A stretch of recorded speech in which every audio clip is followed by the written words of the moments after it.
பற்றி பேசுறோம். அதனுடைய கண்டினியூவேஷன் தான் இன்னும் டீட்டெயிலா நம்ம இங்க படிக்க போறோம்.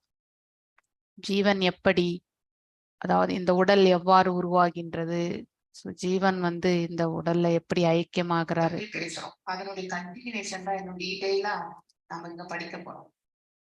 ஜீவன் எப்படி, அதாவது இந்த உடல் எவ்வாறு உருவாகின்றது, ஜீவன் இந்த உடல்ல எப்படி ஐக்கியமாகிறாரு பேசுறோம். அதனுடைய கண்டினியூவேஷன் தான் இன்னும் டீட்டெயிலா நம்ம இங்க படிக்க போறோம்.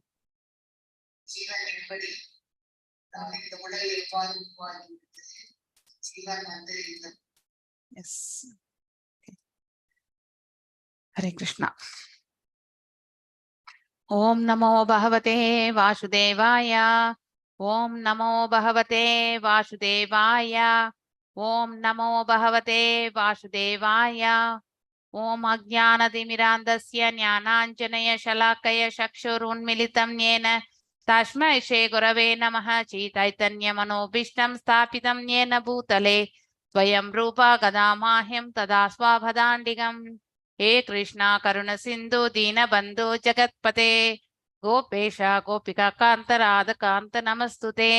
तप्त कांचन गौरांगी राधे वृंदावनेश्वरी वृषभानुसुते देवी प्रणमामि हरिप्रिये। पांचकल्पदारुभ्यश्च कृप सिंधुभ्य एव च पतितनां पावनेभ्यो वैष्णवेभ्यो नमो नमः। जय श्री कृष्ण चैतन्य प्रभु नित्यानंद अद्वैत गदाधार श्रीवासदि गौर भक्त वृंदा। हरे कृष्णा कृष्ण कृष्ण हरे हरे, हरे राम राम राम हरे हरे। இப்போ லலிதா கண்ணன் மாதாஜி வந்தா எனக்கு கொஞ்சம் சொல்லுங்க மாதாஜி. சொல்றேன் மாதாஜி. ஓகே, அதுக்குள்ள நான் இந்த சாப்டர் ஸ்டார்டிங் பண்ணிட்டு இந்த பரமாத்மா டாக்குமெண்ட்டை முடிச்சிடுறேன், நான் சொல்லிடுறேன். ஸோ தட் உங்களுக்கு வந்த பிறகு ஸ்லோகங்கள்ல வாசிச்சுக்கலாம் நம்ம. ஓகே, க்ஷேத்ரஜ்ஞ விவாக யோகம். க்ஷேத்திரம் என்றாலே நமக்கு தெரியும் இல்லையா, ஒரு ஸ்தலத்தை தான் நம்ம க்ஷேத்திரம் என்று சொல்வோம். க்ஷேத்ரஜ்ஞன் என்பது அந்த ஸ்தலத்திற்கு உரிமையாளன் இல்லையா. சோ இந்த இயற்கை, அதாவது இந்த பிரகிருதி, இது ஒரு ஸ்தலம் தான். அதே மாதிரி இந்த ஜீவன் இருக்கக்கூடிய ஸ்தலம், இந்த உடலும் ஒரு ஸ்தலம். இந்த உடலுக்கு உரிமையாளன் அதாவது அந்த ஜீவாத்மா. மேலும் எல்லாருடைய உடல்களிலுமே பரமாத்மா இருக்கார். அவர்தான் முதன்மை உரிமையாளர் எல்லா உயிர்களுக்கும். நாம இந்த ஒரு உடலுக்கு மட்டும்தான் உரிமையாளர். சோ இதை நம்ம நன்னா புரிஞ்சுக்கணும். ஓகே, ஸ்ரீ ராதா கோவிந்தா டிடிஸ்க்கு நம்மளுடைய பணிவான நமஸ்காரங்களை தெரிவிச்சுட்டு நாம் இந்த செஷனுக்குள்ள போகலாம். நேற்றைய அத்தியாயத்துல பக்தி யோகத்தை பற்றி படிச்சோம். சோ பக்தி எவ்வாறு செய்தல், அதாவது உருவ வழிபாடு சிறந்ததா இல்லை அருவமான வழிபாடு சிறந்ததா என்பதை பற்றி நாம படித்தோம். மேலும் பக்தியை எந்தெந்த விதத்துல நாம செய்ய முடியும். ஆல்ரெடி நவவித பக்தி தெரியும், எவ்வாறு பக்தி கொள்வது என்பது தெரியும் இல்லையா. அதாவது எந்தெந்த விதத்துல நம்ம பக்தி செய்கின்றோம் அப்படிங்கிறது தெரியும். அதாவது ஸ்ரவணம், கீர்த்தனம், ஸ்மரணம். சோ இதெல்லாம் பக்தியினுடைய வகைகள். ஆனா ஒரு உயிர்வாழி இந்த 9 பக்திகளையும் எந்த விதத்தில் செயல்படுகின்றான் என்பதை பற்றி நேத்து படிச்சோம் இல்லையா. அதாவது அனன்ய பக்தி, மேலும் சாதன பக்தி, அடுத்து அதாவது நிஷ்காம, அதாவது சகாம பக்தி, சகாம யோகத்தில் பக்தி கொள்வது, நிஷ்காம யோகத்தில் பக்தி கொள்வது. அதுவும் முடியலன்னா ஞானத்திலேயாவது திளைப்பது, அதுவும் முடியலையா தியான பயிற்சிகள், தியானமும் முடியலையா நாம ஆற்றக்கூடிய செயல்களுடைய பலன்களை துரத்தல். அட்லீஸ்ட் அந்த லாஸ்டா சொன்னதையாவது நம்ம பரிபாலிக்கணும். சோ அப்பதான் நமக்கு மீண்டும் இந்த பிரபஞ்சத்தில் நம்ம பிறக்காத ஒரு நிலையை நம்ம ஏற்படுத்தி கொள்ள முடியும். ஏனென்றால் நம்முடைய பலன்களை துறப்பதால் கர்ம பந்தனத்திலிருந்து நாம விடுபடுகின்றோம். மேலும் பகவானுக்கு எந்தெந்த நிலைகளில் இருந்தால், அதாவது ஒருவர் ஆற்றக்கூடிய அந்த பக்தி தொண்டு அவர்கள் எந்த பக்குவத்தில் செயல்படுகின்றார் என்பதை பற்றியும் 13வது ஸ்லோகத்திலிருந்து 20வது ஸ்லோகம் வரைக்கும் படிச்சோம் இல்லையா. சோ அப்படிப்பட்டவர்கள் பகவானுக்கு மிகவும் பிரியமானவர்கள் என்று படிச்சோம் நம்ம இல்லையா. நெக்ஸ்ட் இப்ப இன்னைக்கு பார்க்க போறது 13வது அத்தியாயத்துல அர்ஜுனனுடைய அந்த எப்படி அந்த இடத்துல 8 கேள்விகள் கேட்டார் இல்லையா, அதே மாதிரி இந்த இடத்துலயுமே வந்து 6 கேள்விகள் கேட்க போகின்றார். யாரு? அர்ஜுனன். க்ஷேத்திரம் என்றால் என்ன, க்ஷேத்ரஜ்ஞன் என்றால் என்ன, ஞானம் என்றால் என்ன, நேயம் என்றால் என்ன, இப்படிப்பட்ட கேள்விகள் எல்லாமே வந்து இப்ப அர்ஜுனர் வந்து கேட்க போகின்றார். சோ பகவானுடைய அறிவை பெறுவதற்கான செயல்முறை, அதாவது நாம ஞானம் என்பது சாங்கியத்தை பற்றி சொல்வது இல்லையா, அதாவது நாம உடல் அல்ல ஆன்மா என்று எடுத்துரைக்கக்கூடிய அத்தகைய ஞானத்தை பெறுவதற்கான செயல்முறைகள் என்ன. நேயம் அறிவின் அதாவது அறியப்பட வேண்டிய பொருள். நேயம் என்பது அறியப்பட வேண்டிய பொருள் எது? நமக்கு எல்லாருக்குமே பகவானை பற்றி நாம தெரிந்துக்கணும் இல்லையா. சோ அவர்தான் அறியப்பட வேண்டிய பொருளே.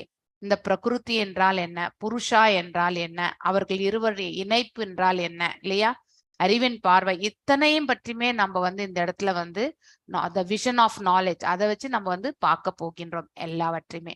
சோ முதல்ல அந்த 6 கேள்விகள், பிரகிருதி, புருஷா, க்ஷேத்ரா, க்ஷேத்ரஜ்ஞா, ஞானம் மற்றும் நேயம், அந்த 6 கேள்விகளை பற்றி எடுத்து வைக்கிறேன். பிரகிருதி என்பது இந்த பௌதீக இயற்கையை சொல்வது. சோ நாம் எல்லாரும் இருக்கக்கூடிய இந்த பௌதீக இயற்கை தான் வந்து பிரகிருதி. இதுக்கு இன்னும் கரெக்டா சொல்லணும்னாக்கா அபரா பிரகிருத்தின்னு சொல்லுவாங்க. பரா பிரகிருதி வந்து அருள் உலகம், இந்த பொருள் உலகத்திற்கு வந்து அபரா பிரகிருதி அப்படின்னு சொல்லுவாங்க. அனுபவிப்பாளர், அதாவது புருஷா என்றால் அனுபவிப்பாளர் என்று பொருள். முதன்மை அனுபவிப்பாளர் வந்து எல்லாம் வல்ல இறைவன் பரமாத்மா சுரூபத்தில் நம்ம ஜீவனுக்குள்ள ஜீவனாக இயக்கி கொண்டிருப்பவர் அவர்தான் இல்லையா. அவர்தான் த ஃபர்ஸ்ட், த பிரைமரி என்ஜாயர். அடுத்து வந்து செகண்டரி என்ஜாயர் வந்து அவர் யார் அந்த ஜீவாத்மா எந்த உடலுக்குள் இருக்கிறதோ அந்த உடலுக்கு மட்டுமே அவன் வந்து செகண்டரி உரிமையாளரும் மற்றும் வந்து என்ஜாயரும் கூட. க்ஷேத்திரம் என்றால் ஸ்தலம், அதாவது நம்ம உடல்ல வச்சு சொல்லும் பொழுது இந்த உடல் தான் வந்து ஸ்தலமே. நமக்கு இந்த உடலுக்குள்ள ஜீவன் இருக்கு இல்லையா. சோ இந்த ஜீவன் வந்து இந்த உடலுக்கு உரிமையாளர். சோ இந்த உடலினுடைய பார்வையாளர். பரமாத்மா எல்லா உடல்களை பற்றியும் அறிந்தவர், ஆனால் ஜீவாத்மா இந்த ஓர் உடலை பற்றி மட்டும்தான் அறிவான். ஞானம் என்பது நாம யார் இல்லையா, க்ஷேத்திரத்திற்கும் இந்த க்ஷேத்ரஜ்ஞத்திற்கும் இருக்கக்கூடிய சம்பந்தத்தை பற்றி தெரிஞ்சுக்கிறது இல்லையா. அதாவது ஜீவாத்மா அல்லது இந்த ஆத்மாவிற்கும் இந்த உடலுக்கும் இருக்கக்கூடிய சம்பந்தத்தை பற்றி தெரிந்து கொள்வது. நேயம் என்பது நமக்கு எல்லாருக்குமே அறிவினுடைய இலக்காகும். சோ நாம அறிவினுடைய இலக்கு யார்?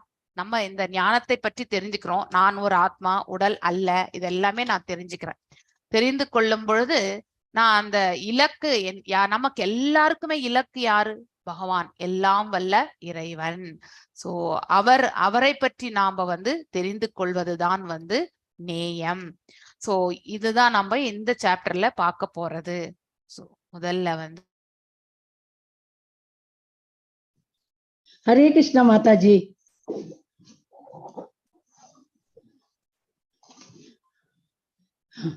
ஓம் பரமாத்மாவை நிலைகளை எல்லாம் நாம தெரிஞ்சுக்கணும். ஒரு நிமிஷம்.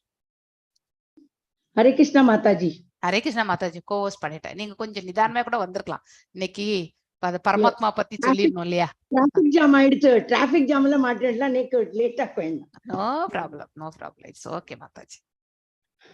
சோ இந்த சாப்டர் ரொம்ப உன்னிப்பா கவனிக்க வேண்டிய சாப்டர்.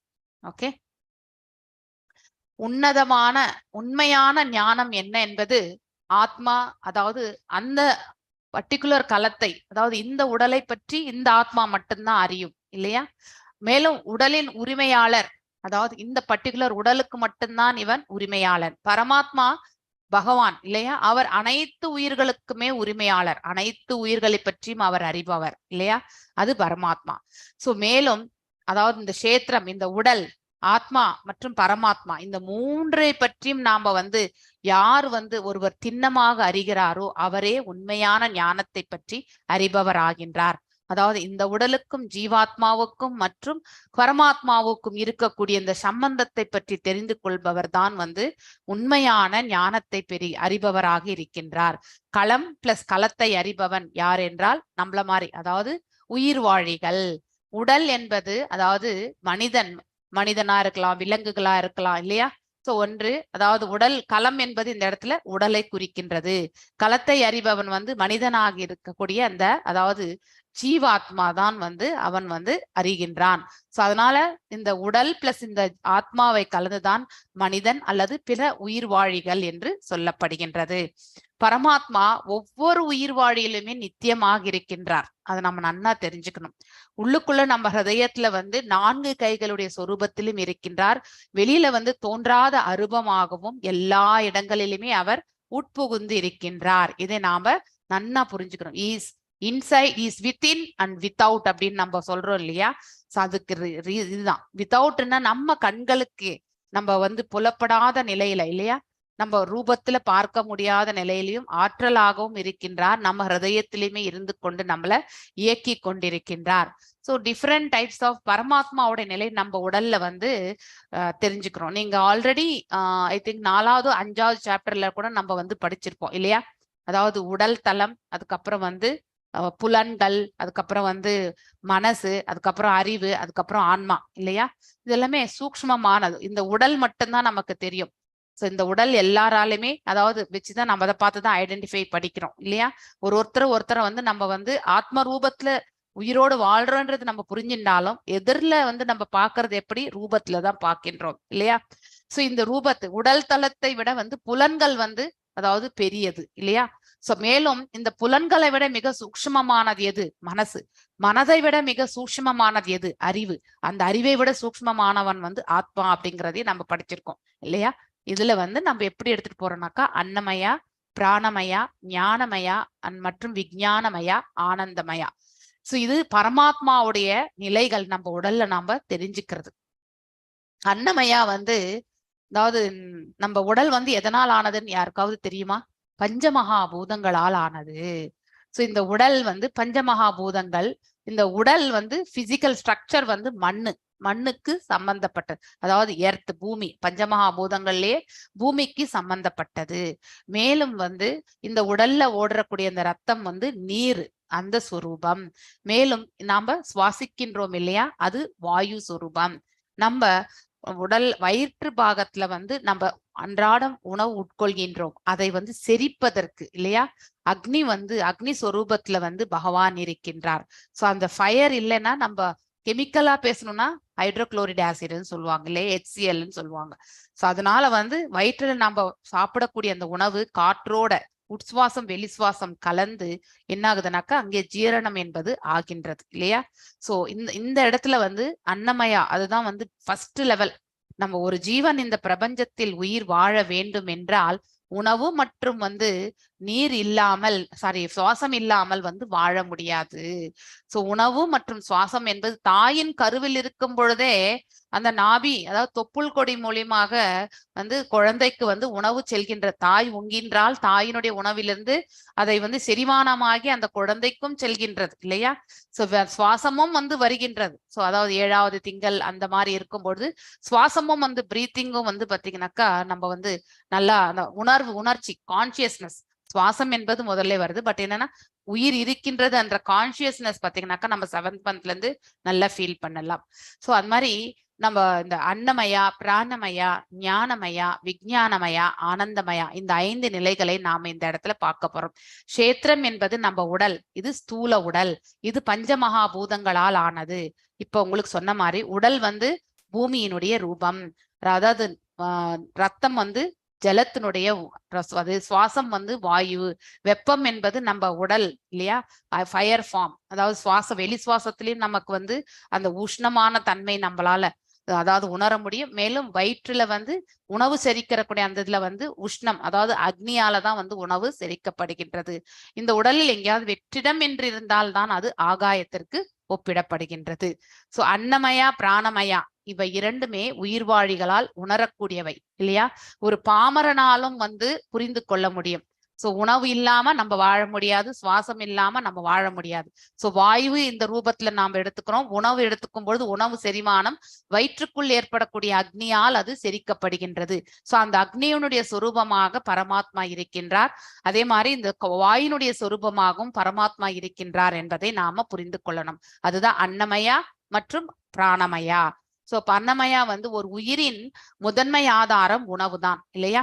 உணவின்றி ஜீவன் எந்த பௌதிக உலகிலும் வாழ்வது என்பது இயலாத காரியமாகும் இல்லையா?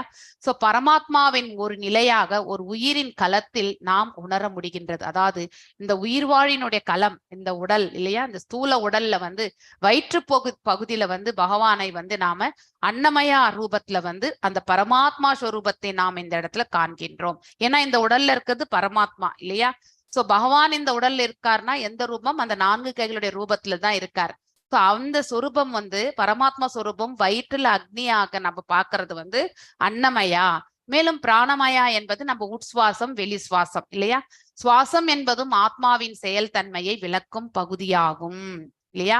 ஆத்மா வந்து இயங்கின்றிருக்கு அப்படிங்கிறது வந்து நாம் எதை வச்சு உணர்கின்றோம்? நம்முடைய சுவாசத்தை வைத்து உணர்கின்றோம்.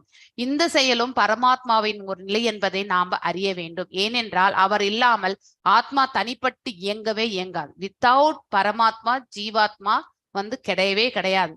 சோ ஜீவாத்மா இயங்கிக் கொண்டிருக்கின்றது என்றால் எல்லாம் வல்ல இறைவன் அந்த ஜீவனுக்குள்ள ஜீவனாக இருப்பதால் தான் அது இந்த உடலில் வந்து கலக்கும் பொழுது இயங்க ஆரம்பிக்கின்றது. சுவாசம் இல்லை என்றால் உயிர் இல்லை என்பது பொருள் இல்லையா? எனவே சுவாசம் என்பதும் பரமாத்மாவுடைய மற்றொரு நிலை என்பதை மனிதன் உணர வேண்டும் இல்லையா? அதாவது பிராணமயா ரூபத்தில் நம்ம சுவாசத்தில் இருக்கிறது எல்லாம் வல்ல இறைவன் என்பதை நாம புரிந்து கொள்ள வேண்டும். ஞானமயா ஒரு உயிர்வாழி வந்து இந்த மனதினுடைய சூக்ஷ்மமான செயல்கள் என்ன அப்படிங்கறத வந்து நாம புரிந்து கொள்ள வேண்டும். யோசிக்கிறது மனசை நம்மளால பார்க்க முடியுமா? சூக்ஷ்மம் என்பது நம்ம கண்ணுக்கு புலப்படாதது எல்லாமே சூக்ஷ்மம் தான். கண்ணால பார்க்கக்கூடியது எல்லாமே ஸ்தூலமாகும். இது எப்பவுமே நம்ம கிராஸ் அண்ட் ஷட்டில்னு சொல்லுவாங்க இங்கிலீஷ்ல. கிராஸ் பாடி ஷட்டில் பாடி. அதே மாதிரிதான் சூக்ஷ்ம உடல் ஸ்தூல உடல். நம்ம உடல் வந்து இது வந்து ஸ்தூல உடல். ஆனா இதுக்குள்ள இருக்கக்கூடிய ஆன்மா இல்லையா? அதே மாதிரி மனசு புத்தி இதெல்லாம் நம்மளால பார்க்க முடியறதா? கண்டிப்பாக கிடையாது. அது எல்லாமே சூக்ஷ்ம ரூபத்தில் தான் நாம வந்து உணர முடியும். சோ இந்த மனது வந்து யோசிக்கும் இல்லையா? அதாவது திங்கிங் இல்லையா? திங்க் பண்றது, ஃபீல் பண்றது, உணர்தல் இல்லையா? மேலும் வந்து வில்லிங் அதாவது ஆசை கொள்ளுதல். இந்த மூன்றுமே இந்த மனதனுடைய செயல்பாடுகள். சோ இது வந்து இந்த மனதை வந்து நம்ம வந்து இந்த உணர்தல் யோசிக்கிறதும் சரி, அதன் ஒண்ணு மேல வந்து நம்ம வந்து விருப்பத்தை கொள்வதும் சரி இல்லையா? இதெல்லாமே மனம் வந்து நம்ம இந்த புத்தியால வந்து இயங்க வச்சிரும். சோ இந்த மனசை வந்து நம்ம வந்து பக்குவப்படுத்தணும் இல்லையா? இந்த சூக்ஷ்ம நிலையில் வந்து நாம வந்து இந்த மனதால ஏற்படக்கூடிய இந்த செயல்கள் வச்சு நம்ம வந்து இதெல்லாமே பரமாத்மாவுடைய நிலையாக நாம இந்த இடத்துல உணர்கின்றோம். அதாவது யோசிக்கிற தன்மையும் சரி, அதே மாதிரி ஃபீல் பண்றது உணரும் தன்மையும் சரி, மற்றும் ஆசை கொள்ளுதல் அதாவது வில்லிங், ஓகே அக்செப்ட் பண்ணிக்கிறோம், போகலாம் செய்யலாம் அப்படின்னு நம்ம வந்து செய்யறோம் இல்லையா? விருப்பம் கொள்கின்றோம் இல்லையா? இந்த மூன்றுமே வந்து சூக்ஷ்மமான செயல்பாடுகள். இதுதான் வந்து ஞானமயா ரூபத்துல நாம காணக்கூடியது. இந்த 3 உணர்வுகளின் செயல்கள் வந்து பாத்தீங்கன்னாக்கா உயிர்வாழி வந்து அதாவது அந்த ஆக்ஷன்ல செயல்படுகின்றான் இல்லையா? இதற்கெல்லாம் மூல காரணம் எது? மனசுதான். இத்தகு உணர்வுகளில் பரமாத்மா நிலை குடிக்கொண்டுள்ளது. மனம் இந்த உணர்வுகளின் உதவியாலும் நெக்ஸ்ட் அதாவது இந்த யோசிக்கிற தன்மையும் அதுக்கப்புறம் வந்து உணரும் தன்மையும் மற்றும் வந்து ஆசை கொள்ளுதல் எனக்கூடிய இந்த தன்மையும் வந்து புலன்களின் செயல்களாலும். சோ இதை வந்து நம்ம என்ன பண்றோம்? நம்ம மனசுல நினைக்கிறோம் இல்லையா? அத மேல வந்து நம்ம ஒரு ஆர்வத்தை வந்து வளர்த்து கொள்கின்றோம், ஈடுபாடை வளர்த்து கொள்கின்றோம் இல்லையா? மேலும் அது வந்து அதன் மேல நம்ம மனசை நிலை நிறுத்துகின்றோம். அப்போ இந்த புலன்கள் என்ன செய்யும்னாக்கா செயல்பட ஆரம்பிக்கும். இந்த பௌதிக உலகின் குணங்களால் ஆட்கொள்ளல. சோ அந்த உயிர்வாழி எந்த குணத்தோடு வந்து அவன் ஐக்கியமாகியிருக்கின்றானோ, ஒன்று சத்வத்திலேயோ இல்லை ரஜோலியோ இல்லை ஒரு தாம்சிக்லயோ அவன் வந்து ஐக்கியமாயிருந்தா அந்த உணர்தல், அதுக்கப்புறம் வந்து ஆசை கொள்ளுதல் மற்றும் வந்து யோசித்தல், இந்த யோசிக்கக்கூடிய தன்மை கூட வந்து அந்த குணத்திற்கேற்றவாறு அந்த உயிர்வாழி வந்து செயல்பட ஆரம்பிப்பான். சோ இந்த பௌதிக குணங்களால் ஆட்கொண்ட அந்த உயிர்வாழி ஒரு உயிர்வாழியின் மனம், அந்த உணர்வுகள், புலன்கள், செயல்கள் இந்த 3 குணங்களின் அடிப்படையில் வெளிப்படுத்தப்படுகின்றது. இதை கொண்டுதான் ஒரு உயிர்வாழினுடைய சுபாவம் என்ன என்பதை நாம புரிந்து கொள்ளுகின்றோம். அதுதான் வந்து விஞ்ஞானமயம் என்று சொல்லப்படுகின்றது. மேலும் இந்த ஞானம் விஞ்ஞானமயம் இருக்கின்றது இல்லையா? அதனுடைய உதவி கொண்டு எந்த உயிர்வாழி 3 குணங்களுக்கு அப்பாற்பட்டு செயல்படுகின்றதோ, அதாவது நிர்குண தன்மை என்பது அதாவது சுத்த சத்துவ நிலை அல்லது பிரம்ம நிலையில் அவன் இயங்க ஆரம்பிக்கின்றானோ அவன் வாழ்வின் மிக உன்னதமான நிலையை அடைகின்றான். அதுதான் ஆனந்தமயம் இல்லையா? சோ நமக்கு சத்துவத்துல இருந்தாலும் சந்தோஷத்தை எதிர்பார்க்கின்றோம், ரஜோல இருந்தா பேராசை கொள்கின்றோம், தாம்சிக்ல இருந்தா புலன் நுகர்ச்சி செயல்களில் ஈடுபடுகின்றோம். சோ இந்த மூன்று குணாதிசயங்களுக்கு அப்பாற்பட்டு செல்லும் பொழுது புலன் நுகர்ச்சிய அந்த கண்ணோட்டத்திலும் நம்முடைய செயல்பாடு இருக்காது, பேராசை எனக்கூடிய அந்த கண்ணோட்டத்திலும் நம்முடைய செயல்பாடு இருக்காது. அவுட்கம் நம்ம ஆற்றக்கூடிய அந்த செயலுடைய விளைவுகளை பற்றி நமக்கு சுகமாக இருக்கணும், நிம்மதியாக இருக்கணும்ன்ற அந்த வெளிப்பாடும் நமக்கு இருக்காது. அப்போ ஒருத்தர் இந்த மூன்றையும் தாண்டி அவர்கள் செயல்படுகின்றார்கள் என்றால் அவர்கள் 3 குணங்களுக்கு அப்பாற்பட்டு அந்த பகவானோட சம்பந்தத்தை ஏற்படுத்திக்கக்கூடிய அந்த பக்குவ நிலையில் இருக்கின்றார்கள் என்று பொருள். அது தெய்வீகமான நிலை. ஒருவர் அந்த நிலை செல்லும் பொழுது சச்சிதானந்த நிலையை அவர்கள் அடைகின்றார்கள். சத் சித் ஆனந்தா. சத் என்பது உண்மை, சித் என்பது அதாவது ஞானம், ஆனந்தம் என்பது பேரானந்தத்தை குறிக்கின்றது. சோ சத் நிலையில பார்க்கும் பொழுது நம்ம என்ன நினைப்போம், நம்ம அதாவது நம்ம வெறுமனே அதாவது உண்மை என்பது மட்டும்தான் நம்ம புரிந்து கொள்ள முடியும். எவ்வாறு சூரிய பிரகாசம் எல்லா இடங்களிலுமே பரவி இருக்கின்றதோ அந்த லெவலுக்கு மட்டும்தான் நம்முடைய ஞானம். சத் மற்றும் சித் அதாவது ஞானம் மற்றும் உண்மை கலந்தது. மேலும் அதோட பேரானந்தம். இந்த மூன்றுமே நம்ம அந்த நிலை வரும்பொழுது ஆனந்தமய நிலையை அவர்கள் அடைகிறார்கள். அவர்கள் இந்த பிரபஞ்சத்தில் வாழும் பொழுதே விடுதலை அடைந்த ஆத்மாக்களாக வாழ்கிறார்கள். இந்த நிலையில் பரமாத்மா குடிக்கொள்கின்றார் அந்த உயிர் வாழி. சோ ஒருத்தர் ஞானமயா விஞ்ஞானமயத்துல இருக்காங்களா இல்ல ஆனந்தமயத்துல இருக்காங்கன்றது அவங்களுடைய செயல்பாடுகளும் குணாதிசயங்களுக்கு ஏற்றவாறு நம்மளால புரிந்து கொள்ள முடியும். இந்த மாதிரி இருக்கக்கூடிய நிலை இந்த கஷேத்திரம் எதனாலானது அப்படிங்கறது நாம தெரிஞ்சுக்கணும் இல்லையா? 24 பண்புகள். சோ அதாவது பிளஸ் செயல்களினுடைய களம், அதாவது இந்த கஷேத்திரம் என்பது. சோ 24 பண்புகளால் ஆனதுதான் இது பிளஸ் கிடையாது. அந்த 24 பண்புகளால் ஆனதுதான் இந்த செயல்களினுடைய களம். இந்த உடல் தான் களம் இல்லையா? The activities, the field of ஆக்டிவிட்டிஸ்ன்னு சொல்லுவாங்க இங்கிலீஷ்ல. சோ இந்த இடத்துல எல்லா செயல்களுமே நம்ம செய்துட்டு இருக்கோம் இந்த உடலை உபயோகப்படுத்தி இல்லையா? முதல்ல பஞ்சமகாபூதங்கள், அது இந்த உடல் ஆனது ஸ்தூலம் இல்லையா? அதாவது நிலம், நீர், நெருப்பு, காற்று, ஆகாயம், இந்த பஞ்சமகாபூதங்களால் ஆனது இந்த உடல். சோ எல்லா உயிர்வாழிகளுமே பஞ்சமகாபூதங்களால் ஆனதுதான். அதனால நம்ம எந்த வேறுபாடும் காட்டக்கூடாதுன்றதுக்கான முதல் குவாலிஃபிகேஷன் இதுதான். அதாவது ஒரு சத்திரியனா இருக்கட்டும், ஒரு சூத்ரனா இருக்கட்டும் இல்லையா, ஒரு பிராமணனா இருக்கட்டும், யாரா இருக்கட்டும், எல்லாருடைய உடல்களுமே இந்த பஞ்சமகாபூதங்களால் ஆனதுதான். அதனால இவங்க ஏற்றவர்கள், இவர்கள் தாழ்வு என்று எந்த பேதமும் நாம காட்டக்கூடாது. That is first thing. ரெண்டாவது அகங்காரம். ஸோ இந்த பஞ்சமகாபூதங்கள் பகவானிலிருந்து பிரிந்து வந்த 8 ஜடசக்திகளை நம்ம படிச்சிருக்கோம் இல்லையா? அதுல இந்த 5 அதோட அகங்காரம், அறிவு இல்லையா?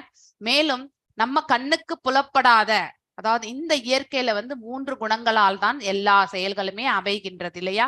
இந்த 3 குணங்களுக்கு உட்பட்ட அந்த செயல்பாடு நமக்கு தோன்றாத ஒரு பண்பு என்பது உண்டு. சோ நம்ம உள்ளுக்குள்ளிருந்தே வரக்கூடிய ஒரு செயல்பாடு. சோ சிலதுக்கு எல்லாமே சூக்ஷ்மமான முறையில தான் நம்ம எல்லாத்தையுமே வெளியில காட்ட மாட்டோம் இல்லையா? அப்படிப்பட்ட ஒரு பண்பு. சோ இது இதோட சேர்ந்து 8 ஆயிடுது. அடுத்து ஞானேந்திரியங்கள், அதாவது அக்வயரிங் சென்சஸ் அப்படின்னு சொல்லுவாங்க, நாலேஜ் சென்சஸ் அன்னு சொல்லுவாங்க, ஞானேந்திரியங்கள் என்று தமிழ்ல சொல்றோம். சோ புலனாறிவு உறுப்புக்கள் என்று சொல்லுவாங்க. அதாவது நம்மளால உணர முடியும், உணரக்கூடியது, ஒரு செயலை உணரக்கூடிய உறுப்புக்கள். சோ கண்ணால நம்ம பார்க்க முடியும் இல்லையா?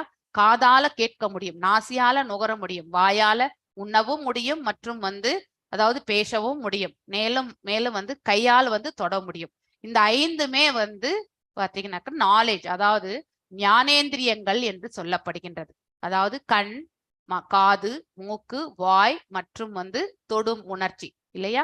அதாவது கையால தொடர டச். இந்த 5மே ஞானேந்திரியங்கள். மேலும் கர்மேந்திரியங்கள் 5. ஸோ மேல பஞ்சமகாபூதங்கள் 5, அதோட அந்த 3 சேர்ந்து 8, 8ஓட இந்த 5 சேர்ந்து 13 ஆயிடுச்சு. மேலும் 5 கர்மேந்திரியங்கள் சேரும் போது 18 ஆயிடுது இல்லையா? சோ நமக்கு இந்த கர்மேந்திரியங்கள் என்ன? செயல்படக்கூடிய உறுப்புகள். அதாவது இந்த ஆக்ஷன், இந்த மனசு மற்றும் புத்தி செயல்படும் பொழுது இந்த இதெல்லாமே தானா இயங்கி கொண்டிருக்கும், செயல்படக்கூடிய ஒன்று இல்லையா? பேசுதல். மேலும் கால்களால் நாம் என்ன பண்றோம்? நடக்கின்றோம் இல்லையா? மேலும் வந்து கைகளால் வந்து செயல்கள் வந்து செயல்படுத்துகின்றோம். மேலும் வந்து கழிவு உறுப்புக்கள் மற்றும் வந்து இனவிருத்தி உறுப்புக்கள். ஸோ இந்த 5மே வந்து செயல்படும், அதாவது அதாவது புலன்கள் என்று பொருள். ஸோ இந்த 5மே வந்து கர்மேந்திரியங்கள். 18ஓட 13ஓட இது 5 சேர்ந்தா 18 ஆச்சு. மேலும் புலன்களின் செயல்கள். இப்ப ஜென்ரலா ஒரு புலன் என்ன செயல்படும்? கண்ணால வந்து நம்ம வந்து பார்த்தல் அப்படிங்கிறதும் வந்து செயல் இல்லையா? நுகருதல் வந்து இன்னொரு செயல். உண்ணுதல் என்பது டேஸ்ட், அதாவது கண்டுபிடிக்கிறது இல்லையா? ருச்சி கண்டுபிடிக்கிறோம் இல்லையா? அது உண்ணும் பொழுது ஏற்படக்கூடியது உண்ணுதல். கைகளால தொடுதல் எனக்கூடிய ஒரு செயல். சப்தம் என்பது நம்ம கேட்கின்றோம் இல்லையா? கேட்டல். இந்த 5மே வந்து புலன்களின் செயல்கள். அந்த 18ஓட இந்த 5ம் சேர்ந்தது 23. அதோட மிகப்பெரிய பண்பு எதுனாக்கா, மிகப்பெரிய நண்பனும் விரோதியும் அவன் தான் இல்லையா? அவன் வந்து மனம். சோ இந்த மனம்தான் வந்து அது பாத்தீங்கன்னாக்க 24 பண்புகள். இதை எல்லாருமே உங்களுடைய இதுல இருந்து சேவ் பண்ணி வச்சுக்கோங்க. ஏன்னா இது நீங்க எப்பவுமே இதை ஞாபகம் வச்சுக்கணும். எப்படி இதெல்லாம் வருது அப்படிங்கறது எல்லாமே. இப்ப 24 பண்புகளால் ஆன இந்த உடல், இதோட சேர்த்து ஒரு ஜீவாத்மா 25வது, அதோட அந்த ஜீவனுக்குள் இருக்கக்கூடிய பரமாத்மா வந்து 26. மொத்தமும் 26 பண்புகளால் ஆனதுதான். ஆனா இதுல வந்து 2 வந்து அதாவது நித்தியமானது. ஒன்று ஜீவனுக்குள் இருக்கக்கூடிய பரமாத்மா நித்தியமானவர், இந்த ஜீவனும் வந்து பகவானால் இயக்கப்படுகின்றான், அவனும் நித்தியமானவன். ஆனா இவை அனைத்தும் மிச்ச இருக்கக்கூடிய இந்த 24மே வந்து நித்தியமற்றது. அது பௌதீகம். அது 2 மட்டும் ஆன்மீகம் என்பதை நாம புரிந்து கொள்ள வேண்டும். யாருக்காவது டவுட்ஸ் இருக்குங்களா? டவுட் இருந்தா கையை உயர்த்துங்க. ஏன்னா இது புரியலன்னா நெக்ஸ்ட் நம்ம படிக்கிறது எல்லாமே உங்களுக்கு புரியாம போயிடும். Any doubts? இந்த டாக்குமெண்ட் வந்து இன்னைக்கு டிரைவ்ல ஷேர் பண்ணியிருக்காங்க. தயவு செஞ்சு நீங்க இந்த சாப்டர் நன்னா படிக்கணும். ஹரே கிருஷ்ணா. எல்லாருக்கும் டவுட் இருக்கு. ஏதாவது டவுட் இருந்தா இப்பயே கை உயர்த்துங்க. இன்னொரு வாட்டி கூட நான் சொல்லிடுவேன். ஹரே கிருஷ்ணா. ஓகே. எஸ் மாதாஜி. லலிதா கண்ணன் மாதாஜி, ஃபர்ஸ்ட் 1 and 2 ஸ்லோகம் வாசி. हरे कृष्णा। ओम श्री परमात्मने नमः। अथ त्रयोदशोऽध्यायः क्षेत्र क्षेत्रज्ञ विभाग योगः। अर्जुन उवाच प्रकृतिं पुरुषं चैव क्षेत्रं क्षेत्रज्ञमेव च एतद्वेदितुमिच्छामि ज्ञानं ज्ञेयं च केशव। श्रीभगवानुवाच इदं शरीरं कौन्तेय क्षेत्रमित्यभिधीयते एतद्यो वेत्ति तं प्राहुः क्षेत्रज्ञ इति तद्विदः। हरे कृष्ण. ஹரே கிருஷ்ணா. இப்போ நம்ம முதல் அந்த ஸ்லைடு பார்த்தோம் இல்லையா? அந்த ஸ்லைட்ல 6 கேள்விகள் கேட்டாங்க இல்லையா? அந்த 6 கேள்விகள் இந்த ஸ்லோகத்துல தான் வர்றது. சோ அர்ஜுனர் வந்து கேட்கின்றார், பிரகிருதிம் புருஷம் சைவ. பிரகிருதி என்றால் என்ன? புருஷா என்றால் என்ன? கஷேத்திரம் என்றால் என்ன? கஷேத்திரக்னம் என்றால் என்ன இல்லையா? சோ ஏக வேதிதும் இச்சாமி, அதாவது அவர் அதை தெரிஞ்சுக்கணும்னு கேட்கிறார். இச்சாமி அதாவது அவருக்கு விருப்பம் இருக்கின்றது அதை கேட்கணும்ட்டு. இதம் ஷரீரம் கௌந்தேய கஷேத்திரம் இத்ய வீதேதி ஏதத்யோ வேத்தி தம் பிராகுஹு கஷேத்ரஜ்ஞ இது தத்வித. அதாவது இந்த பிரகிருதி இயற்கை அனுபவிப்பவன் என்பவன் தான் என்ஜாயர் அப்படின்னு சொல்லுவாங்க இங்கிலீஷ்ல. அனுபவிப்பாளர் யார்? புருஷா. கலம் அதாவது கஷேத்திரம் என்றால் கலம், கலத்தை அறிபவன் கஷேத்ரஜ்ஞன், அறிவு இல்லையா? ஞானம் மற்றும் அறியப்பட வேண்டிய பொருள் நேயம் இல்லையா? ஞானம் நேயம் ஷா கேசவா. ஃபர்ஸ்ட் ஸ்லோகத்துல 6 பத்தியுமே கேட்டுட்டார் இல்லையா? ஆகியவற்றை பற்றி நான் தெரிந்து கொள்ள விரும்புகின்றேன் என்று முதல் ஸ்லோகத்தில் சொல்றாரு. அதுக்கு பகவானும் வந்து இப்ப பதில் அளிக்க போகின்றார். என்னன்னு, இந்த உடல் வந்துதான் களம், சோ கஷேத்திரம் என்று அழைக்கப்படுகின்றது. இந்த உடலை அறிபவன் கலத்தை அறிபவன் ஆகின்றான். சோ இந்த உடலை பத்தி நாம் கண்டிப்பா தெரிஞ்சுக்கணும் இல்லையா? இந்த உடல் எதனால் ஆனது? இந்த 24 பண்புகளுமே வந்து ரா மெட்டீரியல்ஸ், பகவானால் மூலப்பொருட்கள் என்று சொல்லுவோம் இல்லையா? அந்த மூலப்பொருட்கள் தான் இந்த பிரபஞ்சத்துல பகவான் தான் படைத்திருக்கின்றார். சோ இந்த மூலப்பொருட்கள் எல்லாமே நம்ம இயற்கையில வரக்கூடிய ஒன்று இல்லையா? சோ அதை இந்த இடத்துல வந்து பகவான் மேலும் எடுத்துரைக்கின்றார். இந்த உடல் என்பது களம் இல்லையா? இந்த ஸ்தூல உடல் என்பது களம், அதுதான் கஷேத்திரம். இந்த உடலை பற்றி அறிபவன் யாரோ அவனே அந்த உடலுக்கு உரிமையாளன் ஆகின்றான். சோ அவன்தான் கஷேத்ரஜ்ஞன் என்று சொல்லப்பட்டிருக்கின்றது. எஸ் வாசிங்க மாதாஜி. क्षेत्रज्ञं चापि मां विद्वि सर्व क्षेत्रेषु भारत क्षेत्र क्षेत्रज्ञोरज्ञानं यत्तत् ज्ञानं मतं मम. हरे कृष्णा. அதாவது நானும் எல்லா உடல்களை அறிபவனாக உள்ளேன் என்பதை புரிந்து கொள். சோ மீண்டும் இந்த இடத்துல பகவான் தன்னுடைய அவரோட அதாவது முழுமுதற் கடவுள் என்பதை அந்த ஊர்ஜிதப்படுத்தி கொண்டே வருகின்றார் எல்லா இடங்களிலுமே. இஸ் த சுப்ரீம் அத்தாரிட்டி என்பதை நாம எல்லா இடங்களிலுமே பார்த்துட்டே வரோம் இல்லையா. பகவான் எல்லா உடல்களிலுமே பரமாத்மாவாக இருக்கின்றார். சோ அதனால எல்லா உடல்களை பற்றியுமே அவர் கண்டிப்பாக புரிந்து கொள்வார். நம்ம நினைக்கலாம் நம்ம எதையுமே உண்ணும் பொழுது உறங்கும் பொழுது எல்லா நிலைகளிலுமே அவர் செயல்பட்டு கொண்டுதான் இருக்கின்றார். நாம வேணா ரெஸ்ட் எடுக்கிறோம், பகவான் என்னைக்குமே ரெஸ்ட் எடுக்கிறதே கிடையாது. நித்தியமாக செயல்பட்டு கொண்டிருப்பவர் அவர்தான் எப்பவுமே. இந்த உடல்ல என்ட்ரி ஆனதுல இருந்து எக்ஸிட் ஆகிற வரைக்குமே இல்லையா. நானும் எல்லா உடல்களையுமே அறிபவனாக உள்ளேன் என்பதை புரிந்து கொள். உடலையும் அதனை அறிபவனையும் புரிந்து கொள்வதே ஞானம் என்று அழைக்கப்படுகின்ற. இதுவே எனது அபிப்பிராயம் சொல்லிட்டார். அதாவது உடல் கொண்ட ஆத்மாவை பற்றியும் அந்த உடலுக்கும் அந்த ஆத்மாவுக்கும் இருக்கக்கூடிய சம்பந்தத்தை பற்றியும் தெரிந்து கொள்வதே ஞானம் என்பது எனது அபிப்பிராயம் சொல்லிட்டு பகவான் இந்த இடத்துல சொல்கின்றார். எஸ் 13.5 வாசிங்க மாதாஜி. ऋषिभिर् बहुधा गीतं छन्दोभिर् विविधैः पृथक् ब्रह्मसूत्र पदैश्चैव हेतुमद्भिर् विनिश्चितैः. அதாவது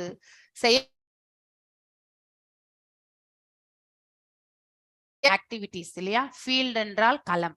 சோ செயல்களின் களம் மற்றும் செயல்களை அறிபவன். அதாவது இந்தந்த செயல்கள் நடந்து கொண்டிருக்கு. கண் என்பது பார்த்து கொண்டிருக்கின்றது. கண் இருப்பது பார்க்கறதுக்கு மட்டும்தான்.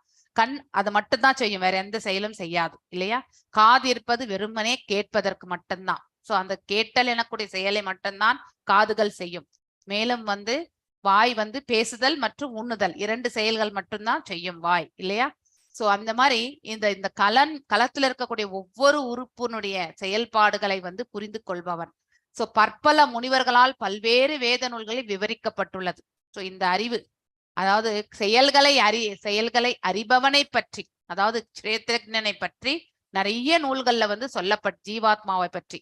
சோ குறிப்பாக வேதாந்த சூத்திரம், வேத அந்தா அப்படின்னாக்க வேதத்தினுடைய முடிவு இல்லையா. அந்த சூத்திரங்கள் எப்படி மேக்ஸ்ல ஃபார்முலாஸ் இருக்கோ அது மாதிரி சில ஃபார்முலா மாதிரி தான் இருக்கும். அதாவது அதாத்தோ ஜிக்னாசா இல்லையா, அகம் பிரம்மாஸ்மி, அந்த மாதிரி ஷார்ட்கட்டா சிலதெல்லாமே நச்சுன்னு சொல்லக்கூடிய அந்த மந்திரங்களோட பத்தி சொல்றது. வேதாந்த சூத்திரத்தின் பதங்களில் காரணம் மற்றும் விளைவுடன் இவ மிகவும் நுணுக்கமாக விளக்கப்பட்டுள்ளன.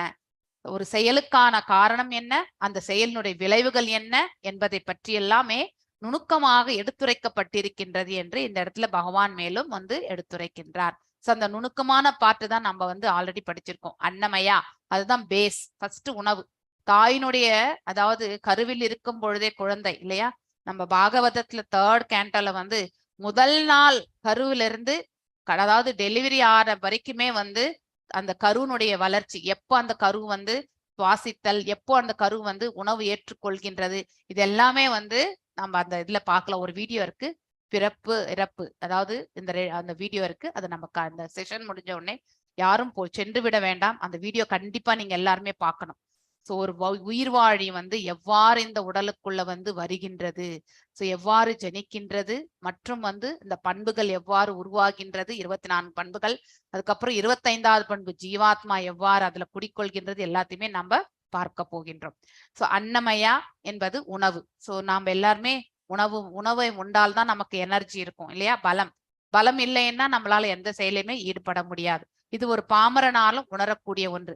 சோ அந்த உணவு செரிக்கக்கூடிய அந்த ரூபத்தில் பகவான் நம்ம வயிற்றுக்குள்ள இருக்கார், அக்னி சொரூபத்துல அப்படிங்கிற அன்னமய ரூபத்துல இருக்கார் அப்படிங்கறத நாம புரிந்து கொள்ள வேண்டும். மேலும் சுவாசத்திலும் பகவான் தான் இருக்கார் இல்லையா. அந்த ஜீவனுக்குள்ள ஜீவனாக இயங்கி கொண்டிருப்பவர். அதை நம்ம வெளியில எப்படி பாக்குறோம், உட்சுவாசம் வெளி சுவாசத்துலதான் காட்டுறோம். சுவாசம் இல்லை என்றால் இந்த உடல் மரணித்த ஒரு உடலுக்கு தான் சமம் இல்லையா. சோ அந்த பிராணமயா ரூபத்திலேயும் பகவானை நாம இந்த இடத்துல பார்க்கின்றோம். மேலும் நெக்ஸ்ட் ஞானமயா என்பது மனது சம்பந்தப்பட்ட செயல்கள் இல்லையா. மனது சம்பந்தப்பட்ட சூக்ஷ்மமான 3 செயல்கள், அதாவது யோசித்தல், உணருதல் மற்றும் ஆசை கொள்ளுதல். இந்த மூன்றுமே வந்து ஞானமயா தளத்துல இருக்கு, சூக்ஷ்மமாக செயல்படக்கூடிய தன்மை. இந்த ஞானமயா தன்மையில இருக்கக்கூடியவங்க வந்து விஞ்ஞானமயத்திற்கு எங்கே செல்ல முடியும்னா இந்த இந்த இந்த மூன்று செயல்களினுடைய பிளஸ் அந்த இயற்கையினுடைய இந்த மூன்று குணங்களுக்கு எந்த குணத்தோடு அந்த உயிர்வாழி வந்து இருக்கானோ அந்த சுபாவத்திற்கேற்றவாறு அவனுடைய செயல் இல்லையா, அதையும் சேர்த்து அவனுடைய இந்த புலன்களுடைய செயல்களும் சேர்த்துதான் வந்து விஞ்ஞான ரூபம், விஞ்ஞானமய ரூபத்துல பார்க்கின்றோம். சோ ஒருவனுடைய சுபாவத்தை நாம் இப்படிதான் அறிய முடியும். சோ அவனுடைய கர்மத்திற்கேற்றவாறு ஒரு குணத்தை அவன் பெறுகின்றான். அந்த குணமும் அவனை யோசிக்கக்கூடிய தன்மையும் அவன் உணரக்கூடிய தன்மையும் மேலும் வந்து அவன் வந்து அந்த ஆசை கொள்ளக்கூடிய அந்த தன்மையில வரும்பொழுது மனதை அவன் இயக்கும் பொழுது புலன்களும் வந்து செயல்பட ஆரம்பிக்கின்றது. இந்த புலன்கள் எவ்வாறு செயல்படும்? அவன் எந்த குணத்தோடு ஐக்கியமாயிருக்கானோ அந்த குணத்தோடு அவன் வந்து செயல்பட ஆரம்பிப்பான். சோ இப்படி இந்த உயிர்வாழி வாழும் பொழுது இந்த மூன்று குணங்களுக்கு அப்பாற்பட்டு செல்லும் பொழுது அவன் வந்து சுத்த சத்துவம் அல்லது பிரம்ம நிலையில் கொண்டு அந்த சூக்ஷ்மமான அந்த மூன்று செயல்களை ஒரு இயற்கையினுடைய அதாவது மூன்று குணங்களுக்கு அப்பாற்பட்டு அவன் செயல்படும் போது இந்த புலன்கள் எல்லாமே தெய்வீக தன்மையை அடைகின்றது. கண்களும் தெய்வமாக அதாவது தெய்வீக தன்மையை அடைகின்றது, காதும் வந்து தெய்வாம்சத்தை கொள்கின்றது. சோ மூன்று குணங்களுக்கு அப்பாற்பட்டு செல்லும் போது மட்டும்தான், இல்லை என்றால் அவன் அந்த கட்டுண்டு நிலையிலே அவன் வந்து செயலாற்றி கொண்டிருக்கின்றான். சோ அன்னமயா, பிராணமயா, ஞானமயா, விஞ்ஞானமயா மற்றும் ஆனந்தமயா இந்த நிலை வந்து சச்சிதானந்த நிலையை வந்து குறிக்கின்றது. இது பேரானந்த நிலையை குறிக்கின்றது. இந்த நிலை வந்தவர்கள் வந்து அவர்கள் வந்து விடுதலை அடைந்த ஆத்மாக்களாக இல்லையா, இந்த பிரபஞ்சத்திலே வாழும் பொழுதும் தன்னிலையே திருப்தி உற்று இல்லையா, அதிலே வந்து நிறைவு கொள்ளக்கூடிய அந்த பக்குவத்தை அவர்கள் வந்து பெற்றிருப்பார்கள். எஸ் 13.67 ரெண்டு வாசிங்க மாதாஜி. 6-7 ஓகே. மகாபூதான்யஹங்காரோ புத்திரவ்யக்தமேவ ச இந்திரியாணி தசைகம் ச பஞ்சசேந்திரிய கோச்சராஹ இச்சா துவேஷ சுகம் துக்கம் சங்காதச்சேதனா கிருதிஹி ஏதத் க்ஷேத்ரம் சமாசேன சவிகாரமுதாஹ்ருதம். அதாவது நம்ம இப்ப 24 அந்த பண்புகளை படிச்சோம் இல்லையா, அதுல சிலது இந்த ஸ்லோகத்துல வருது. பஞ்சமகாபூதங்கள், அகங்காரம், புத்தி மற்றும் அதாவது மனம், அவ்யக்தம். அவ்யக்தம் என்றால் நம்ம வந்து வெக்தம் அவ்யக்தம், அதாவது நம்மளால வந்து பார்க்க முடியறது ஒண்ணு, பார்க்க முடியாதது. அவ்யக்தம் என்பது பார்க்க முடியாத ஒன்றுதான் வந்து அவ்யக்தம் என்று சொல்வார்கள். 10 புலன்கள் இல்லையா, அதாவது கர்மேந்திரியங்கள், ஞானேந்திரியங்கள், மேலும் இன்னொன்று 5 புலன்களுடைய செயல்களும், மனது, அதுக்கப்புறம் வந்து விருப்பு வெறுப்பு, இதெல்லாமே சுபாவம் இல்லையா, ஒருவருடைய அதாவது சுபாவம். விருப்பு வெறுப்பு, சில பேருக்கு வந்து சட்டுன்னு கோபம் வந்துடும், பிடிக்கலன்னா இம்மிடியட்டா ரியாக்ட் பண்ணுவாங்க, அது ரஜோகுணத்தினுடைய இயல்பு. சில பேர் அவங்க செய்யறதே வந்து நல்லதா கெட்டதான்னு அவங்களுக்கே கூட நல்லது கெட்டதான்னு தெரியாது, அப்படிப்பட்டவர்கள் தாம்சிக்ல செய்து கொண்டிருப்பார்கள். சில பேர் சைலண்டா அதாவது ஒரு நிதான புத்தியோட, மேலும் வந்து அது சுகத்தை கொடுக்கக்கூடிய, சுகம் என்பதை விட அதாவது சந்தோஷத்தை கொடுக்கக்கூடிய ஒரு செயலில் அவர்கள் ஈடுபடுவார்கள். அது வந்து சத்துவத்துல செயல்படுறது. ஒருவர் விருப்பு வெறுப்பு, இன்பம் துன்பம் ஆகியவற்றுடைய அறிகுறிகளை பற்றி எல்லாம் யோசிக்காமல் இந்த 3 குணங்களுக்கு அப்பாற்பட்டு செயல்படுபவர்கள் வந்து விடுதலை அடைந்த ஆத்மாக்கள். சோ திட நம்பிக்கை, இவை எல்லாமே சுருக்கமாக செயல்களின் களம், அதாவது ஃபீல்ட் ஆஃப் ஆக்டிவிட்டிஸ் மற்றும் அதனுடைய மாறுபாடுகள் என்று கருதப்படுகின்றன. இந்த பிக்சர் நம்ம ஆல்ரெடி பார்த்துட்டோம் இல்லையா. புலன்களை வந்து யார் கட்டுப்படுத்துகின்றார்? மனது கட்டுப்படுத்துகின்றது. மனது யார் கட்டுக்குள் இருக்கின்றது? அதாவது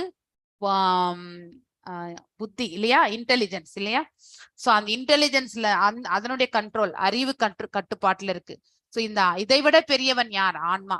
சோ இதில் ஆன்மாவும் சூக்ஷ்மம் தான், மனதும் சூக்ஷ்மம் தான், புத்தியும் சூக்ஷ்மம் தான். இந்த புலன்கள் மட்டும்தான் நம்மளால பார்க்க முடியும். இது மட்டும்தான் நம்ம வந்து ஸ்தூலமாக காண்கின்றோம் இந்த உடல்ல. மிச்சம் இந்த மூன்றுமே வந்து சூக்ஷ்மம். இது வந்து பத்ம புராணத்துல இருக்கக்கூடிய இந்த பிக்சர். இது ஆக்சுவலி நெக்ஸ்ட் எஸ் வாசிங்க மாதாஜி. 8ல இருந்து 12 வரைக்கும் வாசிங்க மாதாஜி. Okay 8 yes. அமானித்வம் வதாம்பித்வம் அஹிம்சா சாந்திரார்ஜவம் ஆச்சார்யோபாசனம் சௌச்சம் ஸ்தைர்யமாத்ம விநிகிரஹ இந்திரியார்த்தேஷு வைராக்யம் மனஹங்கார ஏவ ச ஜன்ம மிருத்யு ஜரா வியாதி दुःख दोषानुदर्शनम् असक्तिरणभिष्वज्ञ पुत्रदार गृहादिषु नित्यं च समचित्तत्वम् इष्टानिष्टोपपत्तिषु मयि चानन्ययोगेन भक्तिरव्यभिचारिणी विविक्तदेशसेवित्वम् अरतिर्जन संसदि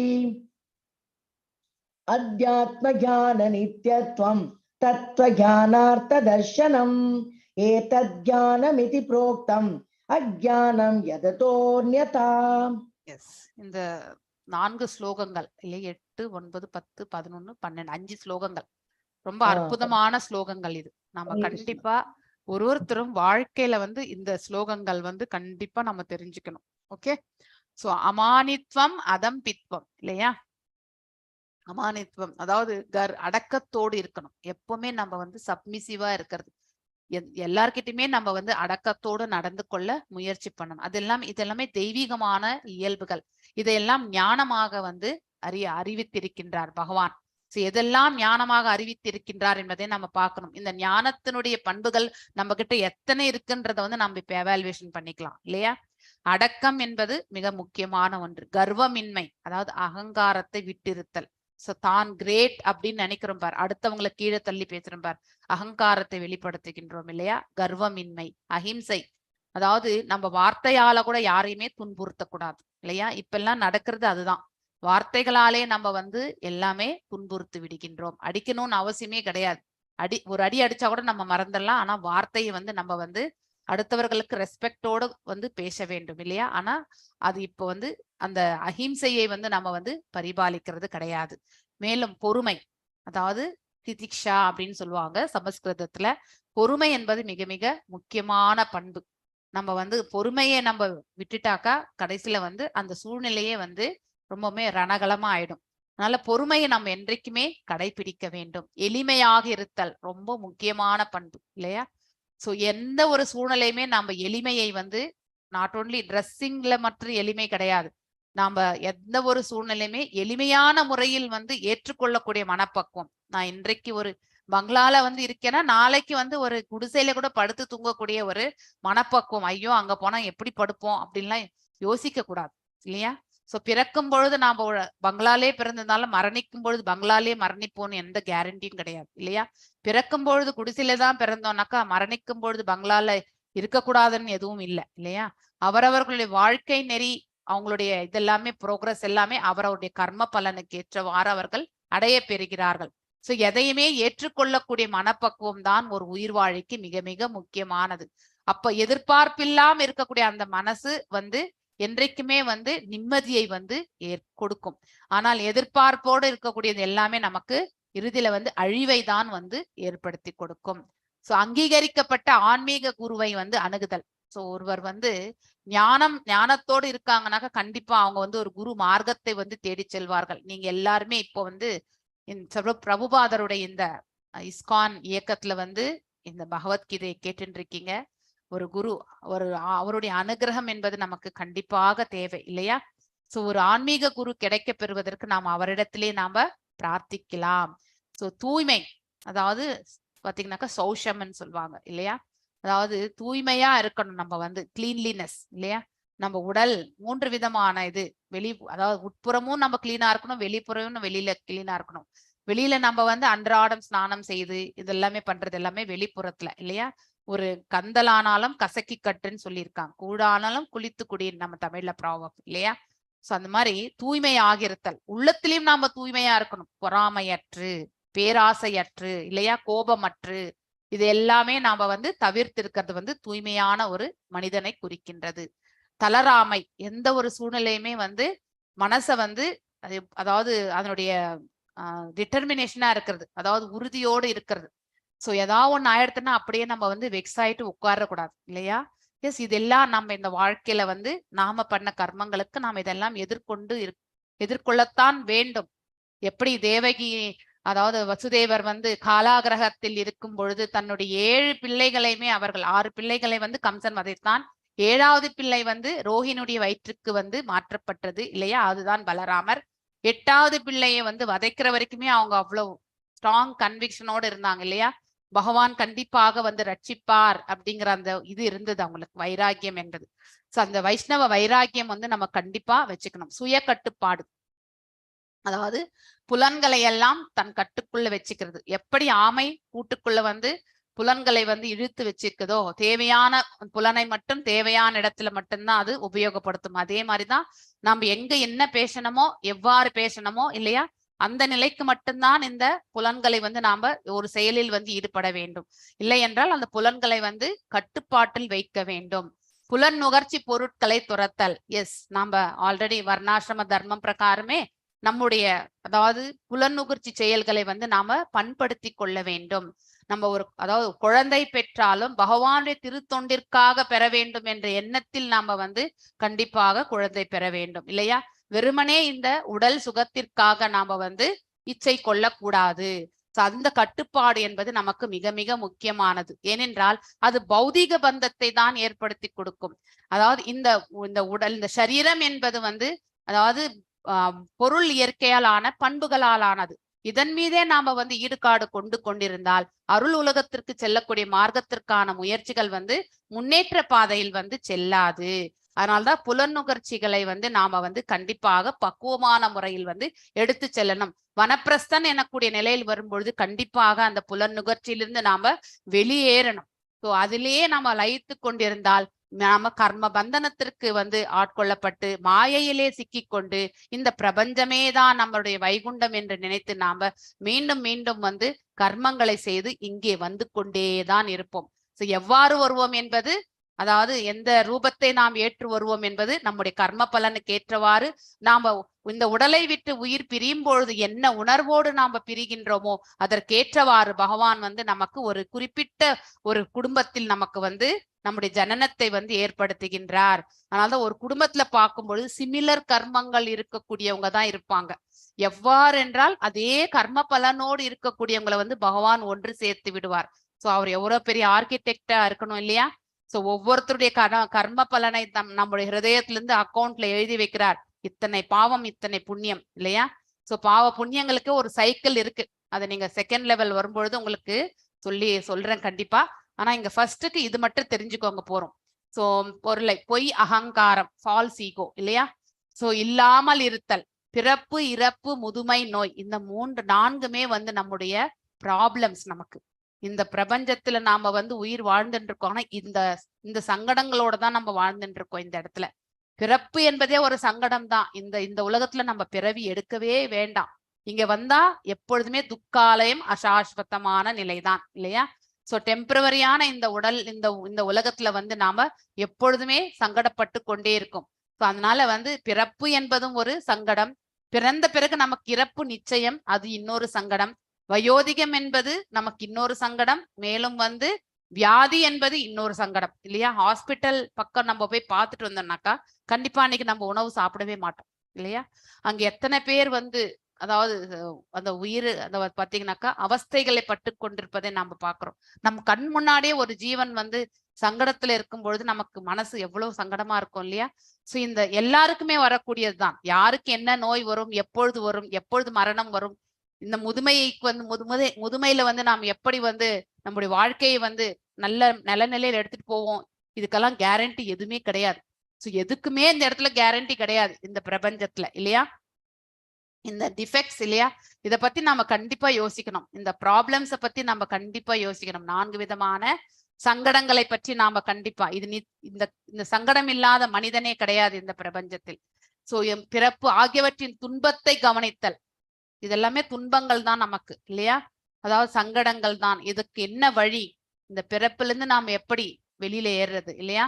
மேலும் வந்து இன்னொரு அதாவது பிறந்த பிறகு இப்போ மரணத்தை நாம் ஸ்வீகரிக்கிறோம் இல்லையா. இன்னொரு பிறப்பு இல்லாம இருந்தா நமக்கு இன்னொரு மரணமும் இருக்காது, முதுமையும் இருக்காது, வியாதியும் இருக்காது. இதுக்கு என்ன நம்ம வந்து முயற்சி செய்திருக்கின்றோம் அப்படிங்கறதா முக்கியம் இல்லையா. அதை பற்றி அவர்கள் கவனிப்பார்கள். மேலும் வந்து குழந்தைகள், மனைவி, வீடு மற்றும் இதர பந்தத்திலிருந்து விடுபட்டிருத்தல் அப்படின்னா அவங்களையெல்லாம் துறந்து இருக்கிறது கிடையாது. அவங்களுக்கு தேவையான அனைத்தையுமே நாம செய்ய வேண்டியது நம்முடைய கடமை இல்லையா. மனைவி, மக்கள், வீடு எல்லாவற்றையுமே நாம ரட்சித்து காக்க வேண்டியது கடமை. ஆனால் அதை எந்த ஒரு எதிர்பார்ப்பும் இன்றி செய்யணும். இல்லையா? இன்றைக்கு நான் என் பிள்ளைகளுக்கு செய்கின்றேன், என் மனைவிக்கு நான் செய்கின்றேன் அப்படின்னு நினைச்சுட்டு நாளைக்கு எனக்கு என் மனைவி என் பிள்ளைகள் எல்லாம் வந்து செய்யணும் அப்படின்னு நினைச்சுட்டு எதிர்பார்த்து செய்யக்கூடாது. அவர்கள் நமக்கு பாக்குறது வந்து அவர்களுடைய இது கடமை. ஆனா நாம நம்முடைய கடமையாக அவர்களை வளர்க்கறது, நல்ல நிலையில எடுத்துட்டு திருமணம் செய்யறது, இதெல்லாம் நம்ம கடமை. இதுல இருந்து நம்ம கடமையில இருந்து நம்ம நழுவ கூடாது இல்லையா? சோ அந்த மாதிரி அது எல்லாமே நாம செய்யணும். பலன்களை எதிர்பார்க்காமல் நாம அவர்களை வந்து கண்டிப்பாக எந்த ஒரு டிட்டாச்மெண்டோட, பலன்கள் மேல் டிட்டாச்மெண்டோட அன்பு பாராட்ட வேண்டும். அதாவது அன்பு இல்லாம இந்த பிரபஞ்சத்துல வாழ முடியாது. நம்ம குடும்பம், அன்பு எல்லாமே இருக்கணும். ஆனா எந்த எதிர்பார்ப்புமற்ற ஒரு நிலையிலிருந்து கொடுக்க வேண்டும் அதை. மேலும் விருப்பு வெறுப்புகள் இல்லையா, சமநிலை, விருப்பு வெறுப்பு எதுவா இருந்தாலும் ஏற்றுக்கொள்ளக்கூடிய மனப்பக்குவம், என் மீதான நித்தியமான கலங்கமற்ற பக்தி, அதாவது பகவான் மீது கலங்கமற்ற பக்தியை வந்து எப்பொழுதுமே நிலை பெற்றுக் கொள்ளுதல், அனன்ய பக்தி. நேத்துதான் நம்ம பார்த்தோம் இல்லையா? தனிமையான இல்லங்களில் வாழ விரும்புதல். அதாவது ஆன வரைக்குமே இந்த ஸ்பீச் வந்து என்ன பேசணுமோ அது மட்டும் தான் நம்ம பேசணும். தேவையற்றதெல்லாம் நம்ம பேசக்கூடாது. வம்பு பேசக்கூடாது, வம்பு கேட்க கூடாது. இது எல்லாமே நம்ம வம்பு பேசுறதும் வம்பு பேசுறதும், யாரை பத்தி நாம வம்பு பேசுறோமோ அவங்களுடைய கர்மத்துக்கெல்லாம் நாம வந்து சம்பந்தப்பட்டு விடுவோம். யாரை பற்றி வம்பு, இப்ப டிவியில எடுத்துட்டோம்னாக்கா, நியூஸ் சேனல்ஸ் போனீங்கன்னாக்கா சொன்ன நியூஸே சொல்லிட்டு இருப்பாங்க இல்லையா? அப்படியே நமக்கும் வந்து ஓடிண்டே இருக்கும் இல்லையா? அது அவர்களுடைய அதை பார்த்து நாமளும் வந்து ஒரு கமெண்ட் பண்ணுவோம் இல்லையா? அன்னெசரியா நாம அவனுடைய பாவத்தையும் நாம வந்து சுமக்கணும் இல்லையா? அதனால வந்து எப்பவுமே தேவையற்ற வார்த்தைகள் நம்ம பேசவே கூடாது. சோ என் மீதான நித்தியமான கலங்கமற்ற பக்தி, தனிமையான இடங்களில் வாழ விரும்புதல். அதனால சைலண்டா இருக்கணும்ன்ற அந்த பழக்கத்தை நாம ஏற்படுத்தி, தேவையானால் பேசணும், இல்லை என்றால் சைலண்டா இருக்கக்கூடிய, ஒரு சைலண்டா உட்கார்றது, ஒரு இடத்துல இருக்கிறது இல்லையா, ஆரவாரம் இல்லாம அந்த மாதிரி ஒரு தன்மை. சோ பொதுமக்களிடமிருந்து விலகி இருத்தல், இது சந்நியாசத்திற்கு ஏற்ற ஒரு, அதாவது ஞானத்தினுடைய இன்னொரு சுரூபம். நாம எல்லாரும் சந்நியாசம் கிடையாது, சம்சாரி. அதனால இந்த பண்பு நமக்கு அப்ளிகபிள் வராது. ஆனா இதுவும் சந்நியாசத்திற்கு அப்ளிகபிள். ஆனால் இதையும் வந்து ஞானமாக தான் பகவான் வந்து அறிவித்திருக்கின்றார். ஆத்ம ஞானத்தின் முக்கியத்துவ ஏற்றுதல் இல்லையா? நான் உடல் அல்ல, ஆன்மா. இந்த கஷேத்திரம், கஷேத்திரஜனை பற்றி இருக்கக்கூடிய அந்த சம்பந்தத்தை பற்றி தெரிந்து கொள்ளுதல், பரம சத்தியத்தை அறிவதற்கான தத்துவ ஆய்வு, எல்லாம் வல்ல இறைவனை பற்றி அறிந்தது கொள்வதா நம்மளுடைய பக்தியில நாம முன்னேறத்துக்கு இல்லையா? சோ பக்தி கொள்வதால் நாம் அவரை பற்றி இன்னும் தெரிந்து கொள்வதற்கான மார்க்கத்தை நாம ஏற்படுத்தி கொள்கின்றோம். இவை அனைத்தும் நான் ஞானமாக அறிவிக்கின்றேன். இவை தவிர்த்து அனைத்துமே வந்து அஜ்ஞானம் என்று பகவான் இந்த இடத்தில் எடுத்துரைக்கின்றார். எஸ், வாசிங்க மாதாஜி. கேயம் யத்தத் பிரவக்ஷ்யாமி யஜ்ஞாத்வாமிருதமஸ்னுதே அநாதிமத் பரம் பிரம்ம ந சத்தத் நாசதுச்யதே. ஹரே கிருஷ்ணா. சோ தற்போது எதை அறிவதால் நீ அமிர்தத்தை சுவைப்பாயோ, அதாவது அர்ஜுனருக்கு வந்து சொல்கின்றார் பகவான், உனக்கு எது தெரிஞ்சா உனக்கு அது அமிர்தம் போன்ற சுவையை கொடுக்குமோ அந்த அறியப்படும் பொருளை நான் உனக்கு விளக்குகின்றேன். அதாவது அறியப்படும் பொருள் யார் என்றால் எல்லாம் வல்ல இறைவன் தான். ஆரம்பம் கிடையாது அவருக்கு இல்லையா? அதாவது மேலும் வந்து ஆரம்பம் இல்லாததும் எனக்கு கீழ்ப்பட்டதும் இல்லையா, பிரம்மன் ஆத்மா என்று அழைக்கப்படுவதுமான இது ஜட உலகின் காரணம் மற்றும் விளைவுகளுக்கு அப்பாற்பட்டதாக விளங்குகின்றது. அதாவது நம்முடைய ஆத்மாவுடைய நிலையை பற்றி இந்த இடத்துல வந்து பகவான் எடுத்துரைக்கின்றார். சோ நாம் இதை பற்றி தெரிஞ்சுக்கணும், ஆத்மாவை பற்றியும் தெரிஞ்சுக்கணும், பரமாத்மாவை பற்றியும் தெரிஞ்சுக்கணும். அறியப்படும் பொருளை நான் உனக்கு விளக்குகின்றேன். ஆரம்பம் இல்லாதது, ஈவன் ஆத்மாவுக்கு கூட வந்து இட்ஸ் ஆல்சோ அன்பான், அதுக்கு கூட ஆரம்பம் இல்லை. எல்லாம் பகவானிடத்திலிருந்து தோன்றிய பின்ன பகுதிகள் இல்லையா? பகவானுக்கு கீழ்ப்பட்டதுதான் அந்த பிரம்மம் எனப்படக்கூடிய அந்த ஆத்மா. இந்த ஜட உலகின் காரணம் மற்றும் இது ஜட உலகின் காரணம் மற்றும் விளைவுகளுக்கு அப்பாற்பட்டு விளங்குகின்றது இல்லையா? அதாவது இந்த ஆத்மா எந்த செயலிலுமே ஈடுபடுவது கிடையாது. வெறுமனே ஆசை கொள்வது என்பது ஒரே ஒரு ஜஸ்ட் ஒரு தாட் ப்ராசஸ் தான் ஆத்மா எடுத்துட்டு வரும், அவ்வளவுதான். ஆனா மிச்சம் இந்த புத்தி, மனசு, புலன்கள் இல்லையா, இது எல்லாம் செயல்படும். ஆனா ஆத்மா எதுவுமே செய்யறது கிடையாது. ஒன்லி அது இன்வோக் பண்ணும், அவ்வளவுதான். ஒரு செயலை தூண்டுவது ஒரு செயல், அந்த கர்த்தவியம் மட்டும்தான் ஆன்மா செய்யும். ஆனால் செயல்படுத்துவது எல்லாமே இந்த ஸ்தூலம் மற்றும் இந்த சூக்ஷ்ம பண்புகள் தான். அதனால இந்த ஜட உலகத்தின் காரணம் மற்றும் விளைவுகளுக்கு இல்லையா, இந்த ஜட உலகத்திற்கு காரணம் என்ன? பக்தர்களா இருக்கக்கூடிய நாம இந்த இடத்துல வந்து இருந்து பக்குவம் அடைந்து போகிறதுக்காக ஒரு டெம்பரரி லொகேஷன் பகவான் வந்து படைத்தார் இல்லையா? அதனுடைய விளைவுகள் நாம் ஆற்றக்கூடிய அதாவது செயல்களுடைய விளைவுகள் அப்பாற்பட்டு விளங்குறது தான் இந்த ஆத்மா. இந்த ஜட உலகத்திற்கும் அது சம்பந்தம் கிடையாது. இதுவும் வந்து மாற்றத்திற்கு உட்பட்டதுதான் ஜட உலகம். ஆனால் மாற்றம் இல்லாதது ஆன்மா என்பதை நாம புரிந்து கொள்ள வேண்டும். Yes yes. சர்வேந்திரிய குணாபாசம் சர்வேந்திரிய விவர்ஜிதம் அசக்தம் சர்வபிருச்சைவ நிர்குணம் குணபோக்ருச்ச. எல்லா புலன்களுக்கு மூல காரணம் அதாவது அனைத்து புலன்கள், கர்மேந்திரியம், ஞானேந்திரியம், இதுக்கு எல்லாமே மூல காரணம் பரமாத்மாவே. இருப்பினும் அவரிடம் புலன்கள் கிடையாது, நம்மள மாதிரி கிடையாது அவருக்கு. சோ அவர் வந்து நமக்கு இந்த கண்ணால பார்க்க முடியும், காதால கேட்க முடியும். பகவான் அப்படி கிடையாது, கண்ணாலே உணவு உட்கொள்வார். அதாவது பிரசாதம் நம்ம வந்து நைவேத்தியம் பண்ணணும்னாக்கா அந்த கண்களாலே அவர் ஸ்வீகரித்துக் கொள்வார். அதனால ஒரு புலனை இன்னொரு செயலுக்கு உபயோகப்படுத்துபவர் வந்து பகவான். சோ அவருடைய ரூபமும் பரமாத்மா நிலையும் வந்து அத்வைதம், ஒன்று, நித்தியமானது என்பதை நாம புரிந்து கொள்ள வேண்டும். அவருடைய ரூபமும் நம்முடைய ரூபம் ஒன்று அல்ல. சோ நம்மள மாதிரி அவரும் வந்து இந்த பிரபஞ்சத்துல அவதரிக்கும் பொழுது பௌதீக பண்புகள் என்று நாம நினைக்க கூடாது. சோ அதனால அது மிக தவறான கண்ணோட்டம். அவை முழுவதுமே வந்து ஆன்மீகம், அதாவது அச்சிந்திய பேத அபேத தத்துவம் என்று சொல்வார் யாரு, சைத்தன்ய மகாபிரபு. இதை பத்தி நான் உங்களுக்கு ஆல்ரெடி சொல்லியிருக்கேன் இல்லையா, ஒன் ஆஃப் த சாப்டர்ஸ்ல நம்ம பார்த்திருக்கோம். சோ அவரே எல்லா ஐ திங்க் 9th சாப்டர், அவரே எல்லா உயிர் வாழிகளையும் பராமரிப்பவர் இல்லையா பரமாத்மா. இருப்பினும் அவர் பற்றற்றவராக உள்ளார். அவர் நிர்குணவாதி இல்லையா, அதனால அவர் பற்றற்றவர் தான். 3 குணங்களுக்குமே அப்பாற்பட்டவர். குணங்களுக்கும் அவருக்கும் எந்த சம்பந்தமும் கிடையாது. ஏனென்றால் குணங்களை படைத்தவர், இந்த பிரபஞ்சத்தை படைத்தவரே அவர்தான். இந்த பிரபஞ்சம் இந்த 3 குணங்களால் ஆளப்படுவதும் அவரால தான் இல்லையா. குணங்கள் அவரிடமிருந்தே பிரிந்ததுதான். சோ அதே சமயத்தில் ஜட இயற்கன் எல்லா குணங்களுக்கும் அவரே எஜமானர், is the owner. Okay, yes. 6th ஸ்லோகம் வாசிங்க. பஹிரந்தஸ்ச பூதானாம் அச்சரம் சரமேவச சூக்ஷ்மத்வாத் ததவிக்ஞேயம் தூரஸ்தம் சாந்திகே ச தத். எஸ், எல்லா உயிர்வாழிகளில் உள்ளும் புறமும் இருக்கின்றார். நம்ம உள்ளுக்குள்ள பரமாத்மாவா இருக்கின்றார். நம்ம முன்னாடி தோன்றாத அருவமாக எல்லா இடத்திலும் இருக்கின்றார் பகவான் இல்லையா. அசைவன அசையாதவற்றிலும் இருக்கின்ற மரஞ்செடி கொடிகள் எல்லாம் அசையாது, அதுவும் உயிர்வாழிகள். அதனுள்ளும் பகவான் இருக்கின்றார். அசைக்கூடிய நாம விலங்குகள் எல்லாவற்றிலுமே பகவான் இருக்கின்றார். அவர் சூக்ஷ்மமானவர் இல்லையா. ஆன்மாவே சூக்ஷ்ம நிலைதான், அதுக்குள்ள இன்னும் சூக்ஷ்மமாக இருப்பவர் அவர் இல்லையா. ஜட புலன்களின் வலிமையால் காண்பதற்கோ அறிவதற்கோ அப்பாற்பட்டவர். இந்த புலன்களால நம்மளால காண முடியாது. எப்பொழுது நாம இந்த 3 குணங்களுக்கு அப்பாற்பட்டு செல்கின்றோமோ அப்பொழுது அந்த பக்குவத்தை, ஆத்ம ரூபத்தை நம்மளால காண முடியும். இந்த ஆத்மா பரமாத்மாவோட சம்பந்தத்தை ஏற்படுத்திக் கொள்வதையும் அந்த வைகுண்டம் கோலோகத்தையும் காணக்கூடிய காட்சிகளையும் நமக்கு வந்து இந்த புலன்கள் வந்து பக்குவம் அடையும் அந்த சமயத்துல. அது வரைக்குமே இது பௌதீக புலன்கள் தான். எப்ப நாம அந்த நிலையை அடைகின்றோமோ 3 குணங்களுக்கு அப்பாற்பட்டு இந்த புலன்கள் எல்லாமே தெய்வீக தன்மையை அடைகின்றது. சோ உள்ளதை உள்ளபடி காணக்கூடிய அந்த பக்குவத்தை இந்த புலன்கள் பெறுகின்றது. எக்ஸாம்பிள் குரு ஆச்சாரியார் எல்லாமே அந்த நிலையை கண்டவர்கள் தான். சோ அறிவதற்கு வலிமையால் காண்பதற்கோ அறிவதற்கோ அப்பாற்பட்டவர். மிக மிக தொலைவில் இருக்கின்றார் இல்லையா. வைகுண்டத்தில் இருக்கின்றார், கோலோகத்தில் இருக்கின்றார், மிக அருகிலும் இருக்கின்றார் அவர் நம்ம ஹிருதயங்களில் என்பதை நாம புரிந்து கொள்ள வேண்டும். 18th ஸ்லோகம். ஜோதிஷாமபி தஜ்ஜோதி தமஸ பரமுச்யதே ஞானம் கேயம் ஞானகம்யம் ஹிருதி சர்வஸ்ய விஷ்டிதம். அதாவது பிரகாசிக்கும் பொருட்கள் எல்லாவற்றிலும் மூலம் அவர்தான்.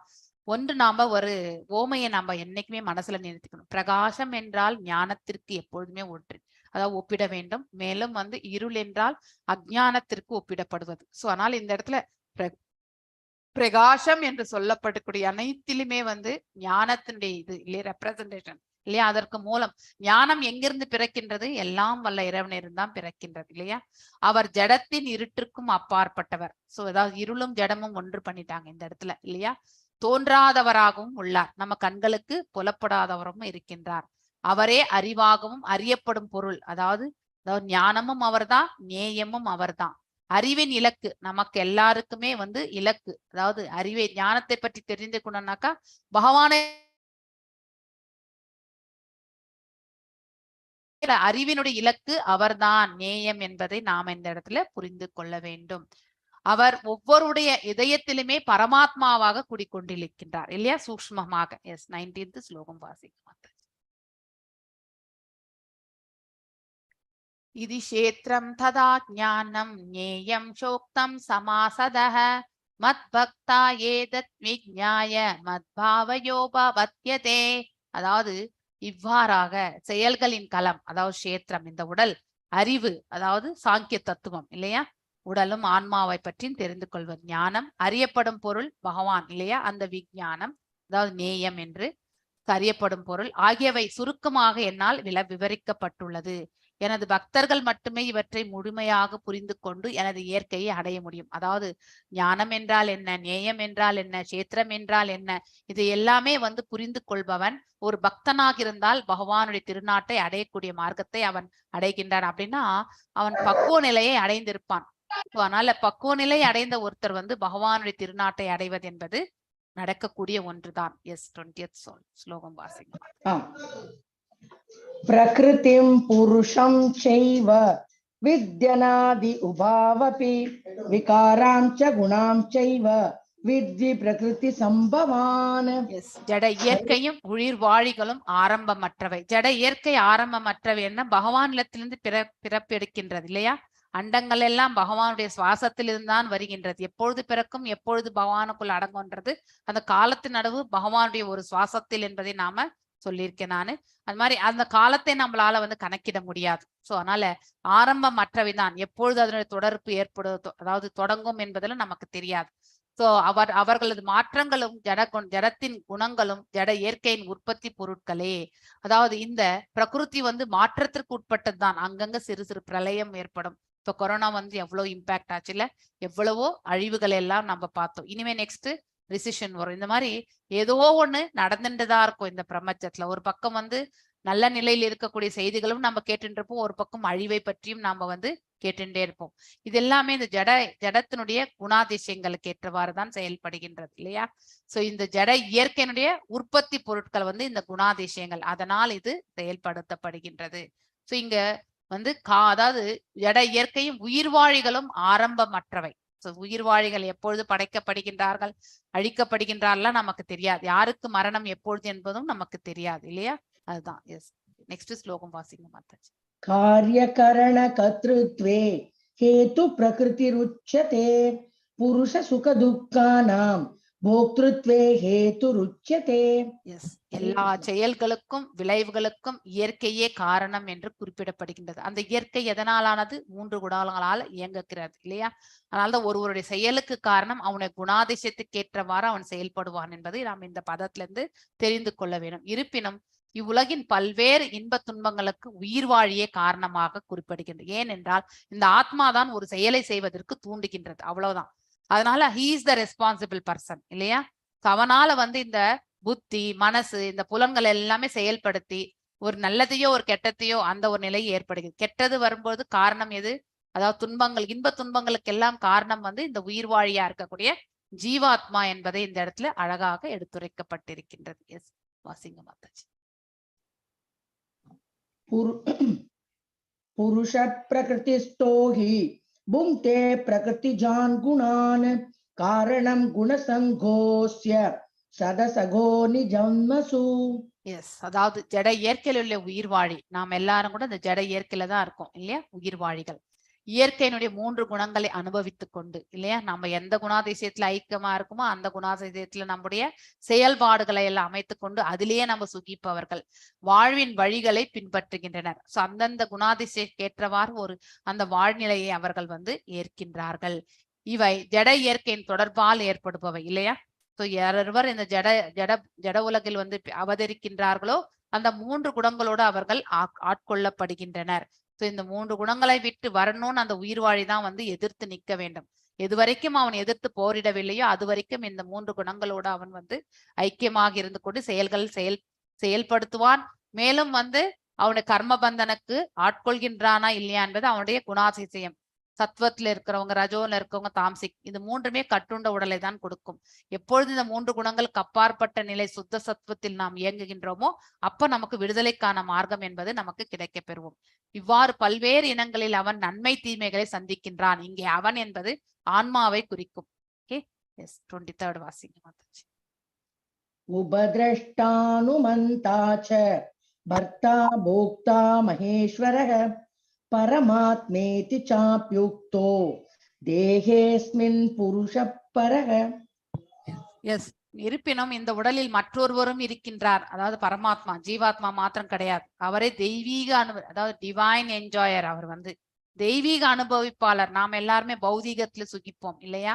பகவான் தெய்வீகத்துல சுகிப்பார். நாம அதாவது பக்தி செயலில் நாம் ஈடுபடும் பொழுது நாம் ஆற்றக்கூடிய பக்தியை மெச்சி பகவான் உள்ளுக்குள்ள வந்து அதாவது அவரே வந்து அதாவது சுகிப்பார், அனுபவிப்பாளர் ஆகின்றார்.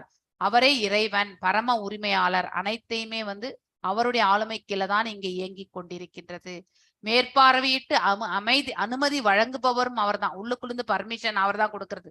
நம்ம ஒரு குணாதிசைக்கேற்றவாறு ஒரு செயலை நாம் எடுத்து செல்ல வேண்டும் என்ற மனசில் வந்து நமக்கு ஒரு தீர்மானம் என்பது ஏற்படும் பொழுது பகவான் அதை வந்து எஸ் ப்ரொசீட் அப்படின்னு வந்து ஒரு அதாவது அப்ரூவல் வந்து கொடுத்துரு. அதுக்கப்புறம் நாம வந்து அந்த செயல்ல போய் மும்மரமா வந்து ஈடுபட்டு கொண்டிருப்போம் இல்லையா?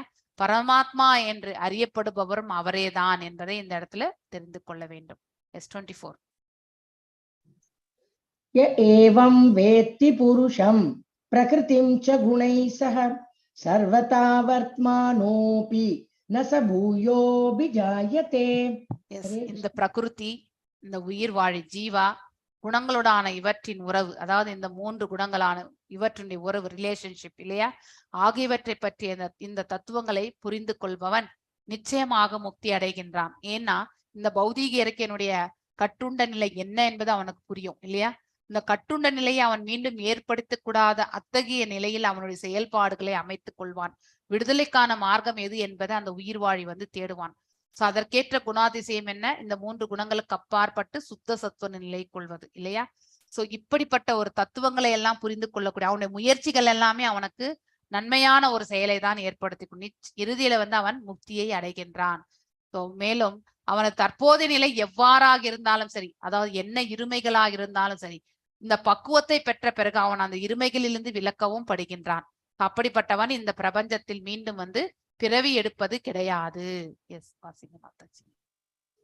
ध्यानेनात्मनि पश्यन्ति केचिदात्मानमात्मना अन्ये साङ्ख्येन योगेन கர்ம யோகேன சாபரே.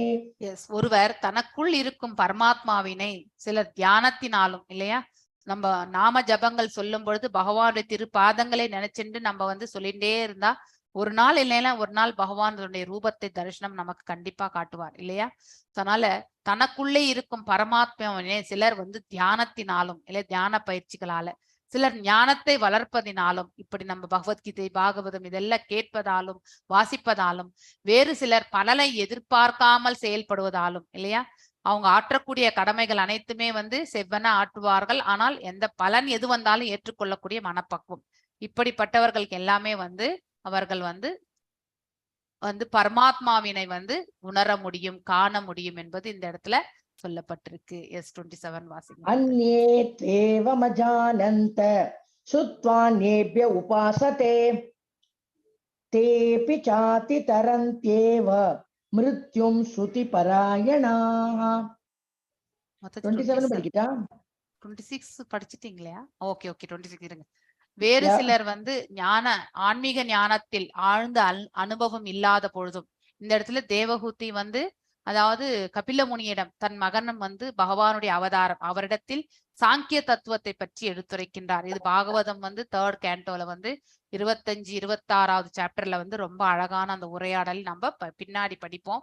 இப்ப பாகவதம் வந்து 5வது சாப்டர் தான் நம்ம படிச்சுட்டு இருக்கோம் 3rd cantoல. ஓகே, சோ நீங்க எல்லாரும் கூட வந்து காலம்பரை வந்து பாகவதம் கேளுங்க. முந்தைய சாப்டர்ஸ் எல்லாமே பிளேலிஸ்ட் இருக்கு, அதையும் நீங்க போட்டு கேட்டுக்கலாம். ஓகே, வேறு சிலர் ஆன்மீக ஞானத்தில் ஆழ்ந்த அனுபவம் இல்லாத போதிலும் பிறரிடம் முழுமுதற் கடவுளை பற்றி அறிந்த அடிப்படையிலே, கேட்டதன் அடிப்படையிலே வந்து பக்தி செய்ய ஆரம்பிப்பாங்க இல்லையா? சோ நம்ம ஒரு பகவானை பக்தி செய்யறோம்னா நம்முடைய பூர்வ ஜென்ம கர்மங்கள் நமக்கு வந்து ஒத்துழைப்பா இருக்கணும். அப்பதான் நம்ம தானாக வந்து பக்தி கொள்ள முடியும் அவரிடத்தில். இல்லை என்றால் இந்த மாதிரி சிரவணம் கீர்த்தனம், இப்ப நீங்க எல்லாரும் பகவத்கீதை கேட்டுட்டு இருக்கீங்க, இனிமே வந்து பகவானுக்கு பக்தி தொண்டு புரியறதுக்கான மார்க்கத்தை நீங்க இது வரைக்கும் செய்யலைன்னாலும் இனிமே செய்ய ஆரம்பிப்பீங்க இல்லையா? சோ அந்த மாதிரி கேட்டதன் அடிப்படையில் அவரை வந்து வழிபட தொடங்குகின்றனர். அதிகாரிகளும் கேட்பதற்கான தங்களது இயல்பின் காரணத்தால் அவர்கள் பிறப்பு இறப்பு என்னும் அந்த வழியினையும் கடந்து செல்கின்றனர் இல்லையா? சோ அவ்வாறு வந்து பக்தி தொண்டில் ஈடுபடுபவர்கள் வந்து பிறப்பு இறப்புல இருந்து வந்து மீள்கிறார்கள். எஸ், வாசிங்க மாதாஜி. யாவத் சஞ்சாயதே கிஞ்சித் சத்வம் ஸ்தாவர ஜங்கமம் சேத்ர சேத்ரஜ்ஞ சம்யோகாத் தத்வித்தி பரதர்ஷப. எஸ், அசைவன அதாவது அசைக்கூடியதெல்லாம் நாம விலங்குகள் தான் இல்லையா? அசையாதவை மரஞ்செடி கொடிகள் என எதையெல்லாம் நீ காண்கின்றாயோ இந்த பிரபஞ்சத்தில் வியக்தம் இல்லையா? அவை எல்லாம் செயல்களுடைய களமும் களத்தை அறிபவன் இணைந்த கலவையாகதான், காம்பினேஷன்.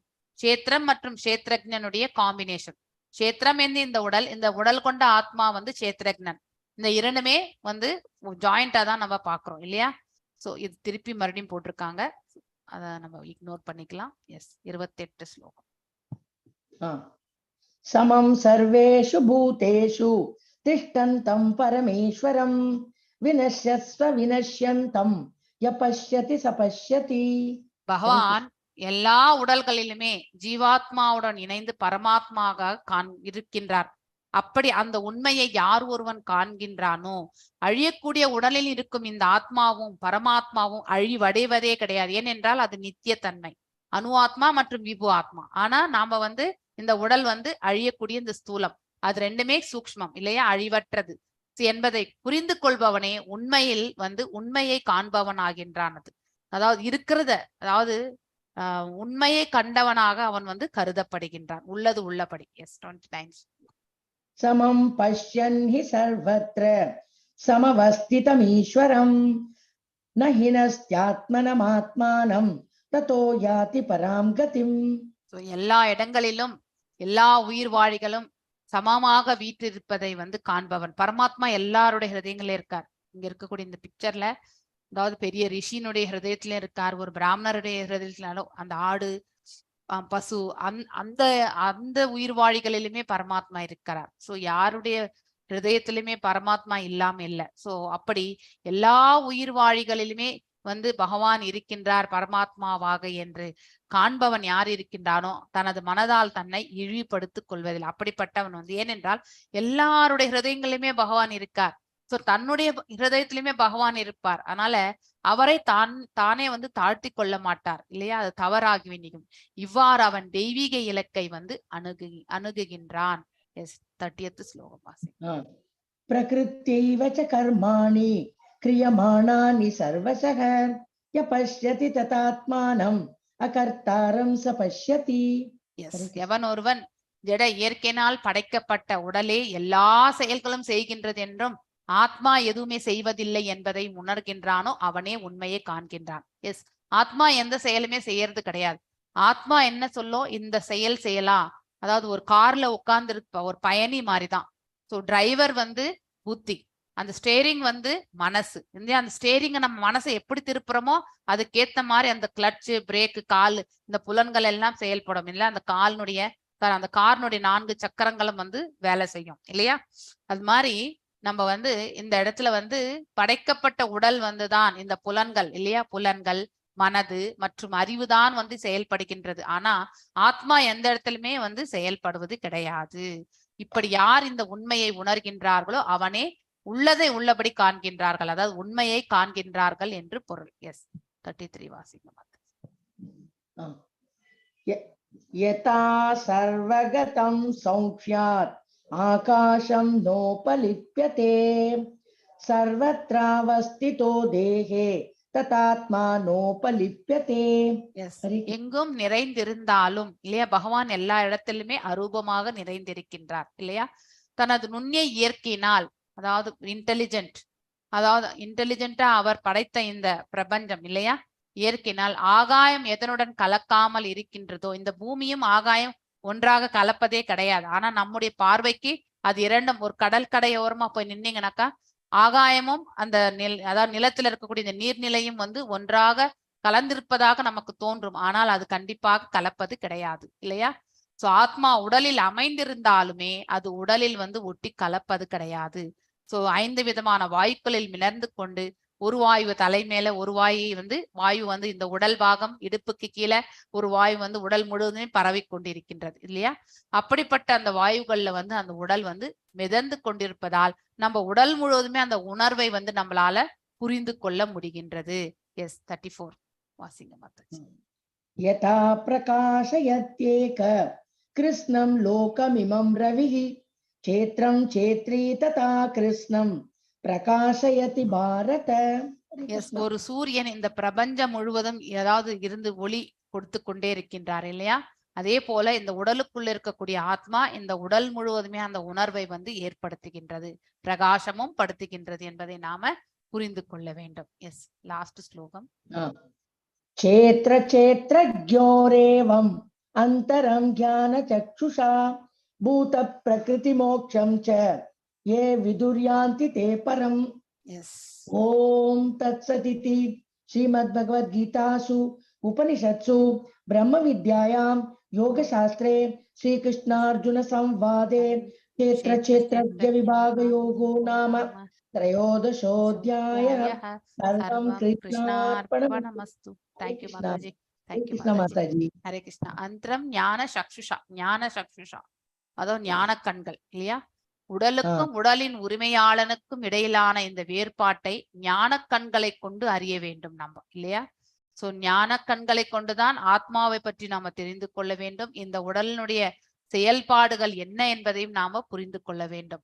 அப்படிப்பட்டவன் வந்து இந்த ஜட இயற்கையினுடைய பந்தத்திலிருந்து முக்தி பெற்றவனாகவும் முக்தி பெறுவதற்கான வழிமுறைகளை புரிந்து கொண்டவர்கள் பரம இலக்கையும் வந்து அடைகின்றார்கள். ஓகே, சோ நாம இப்போ வந்து ஒரு நிமிஷம் அந்த பர்த் அண்ட் டெத் நான் இந்த இது செஷனை முடிச்சிடுறேன். எல்லாரும் போயிடாதீங்க. யூடியூப்ல ஒரு அழகான ஒரு வீடியோ வாஞ்ச கல்பதாருபியஷ கிருப சிந்துபியேவச்ச பதிதனா பாவனேபியோ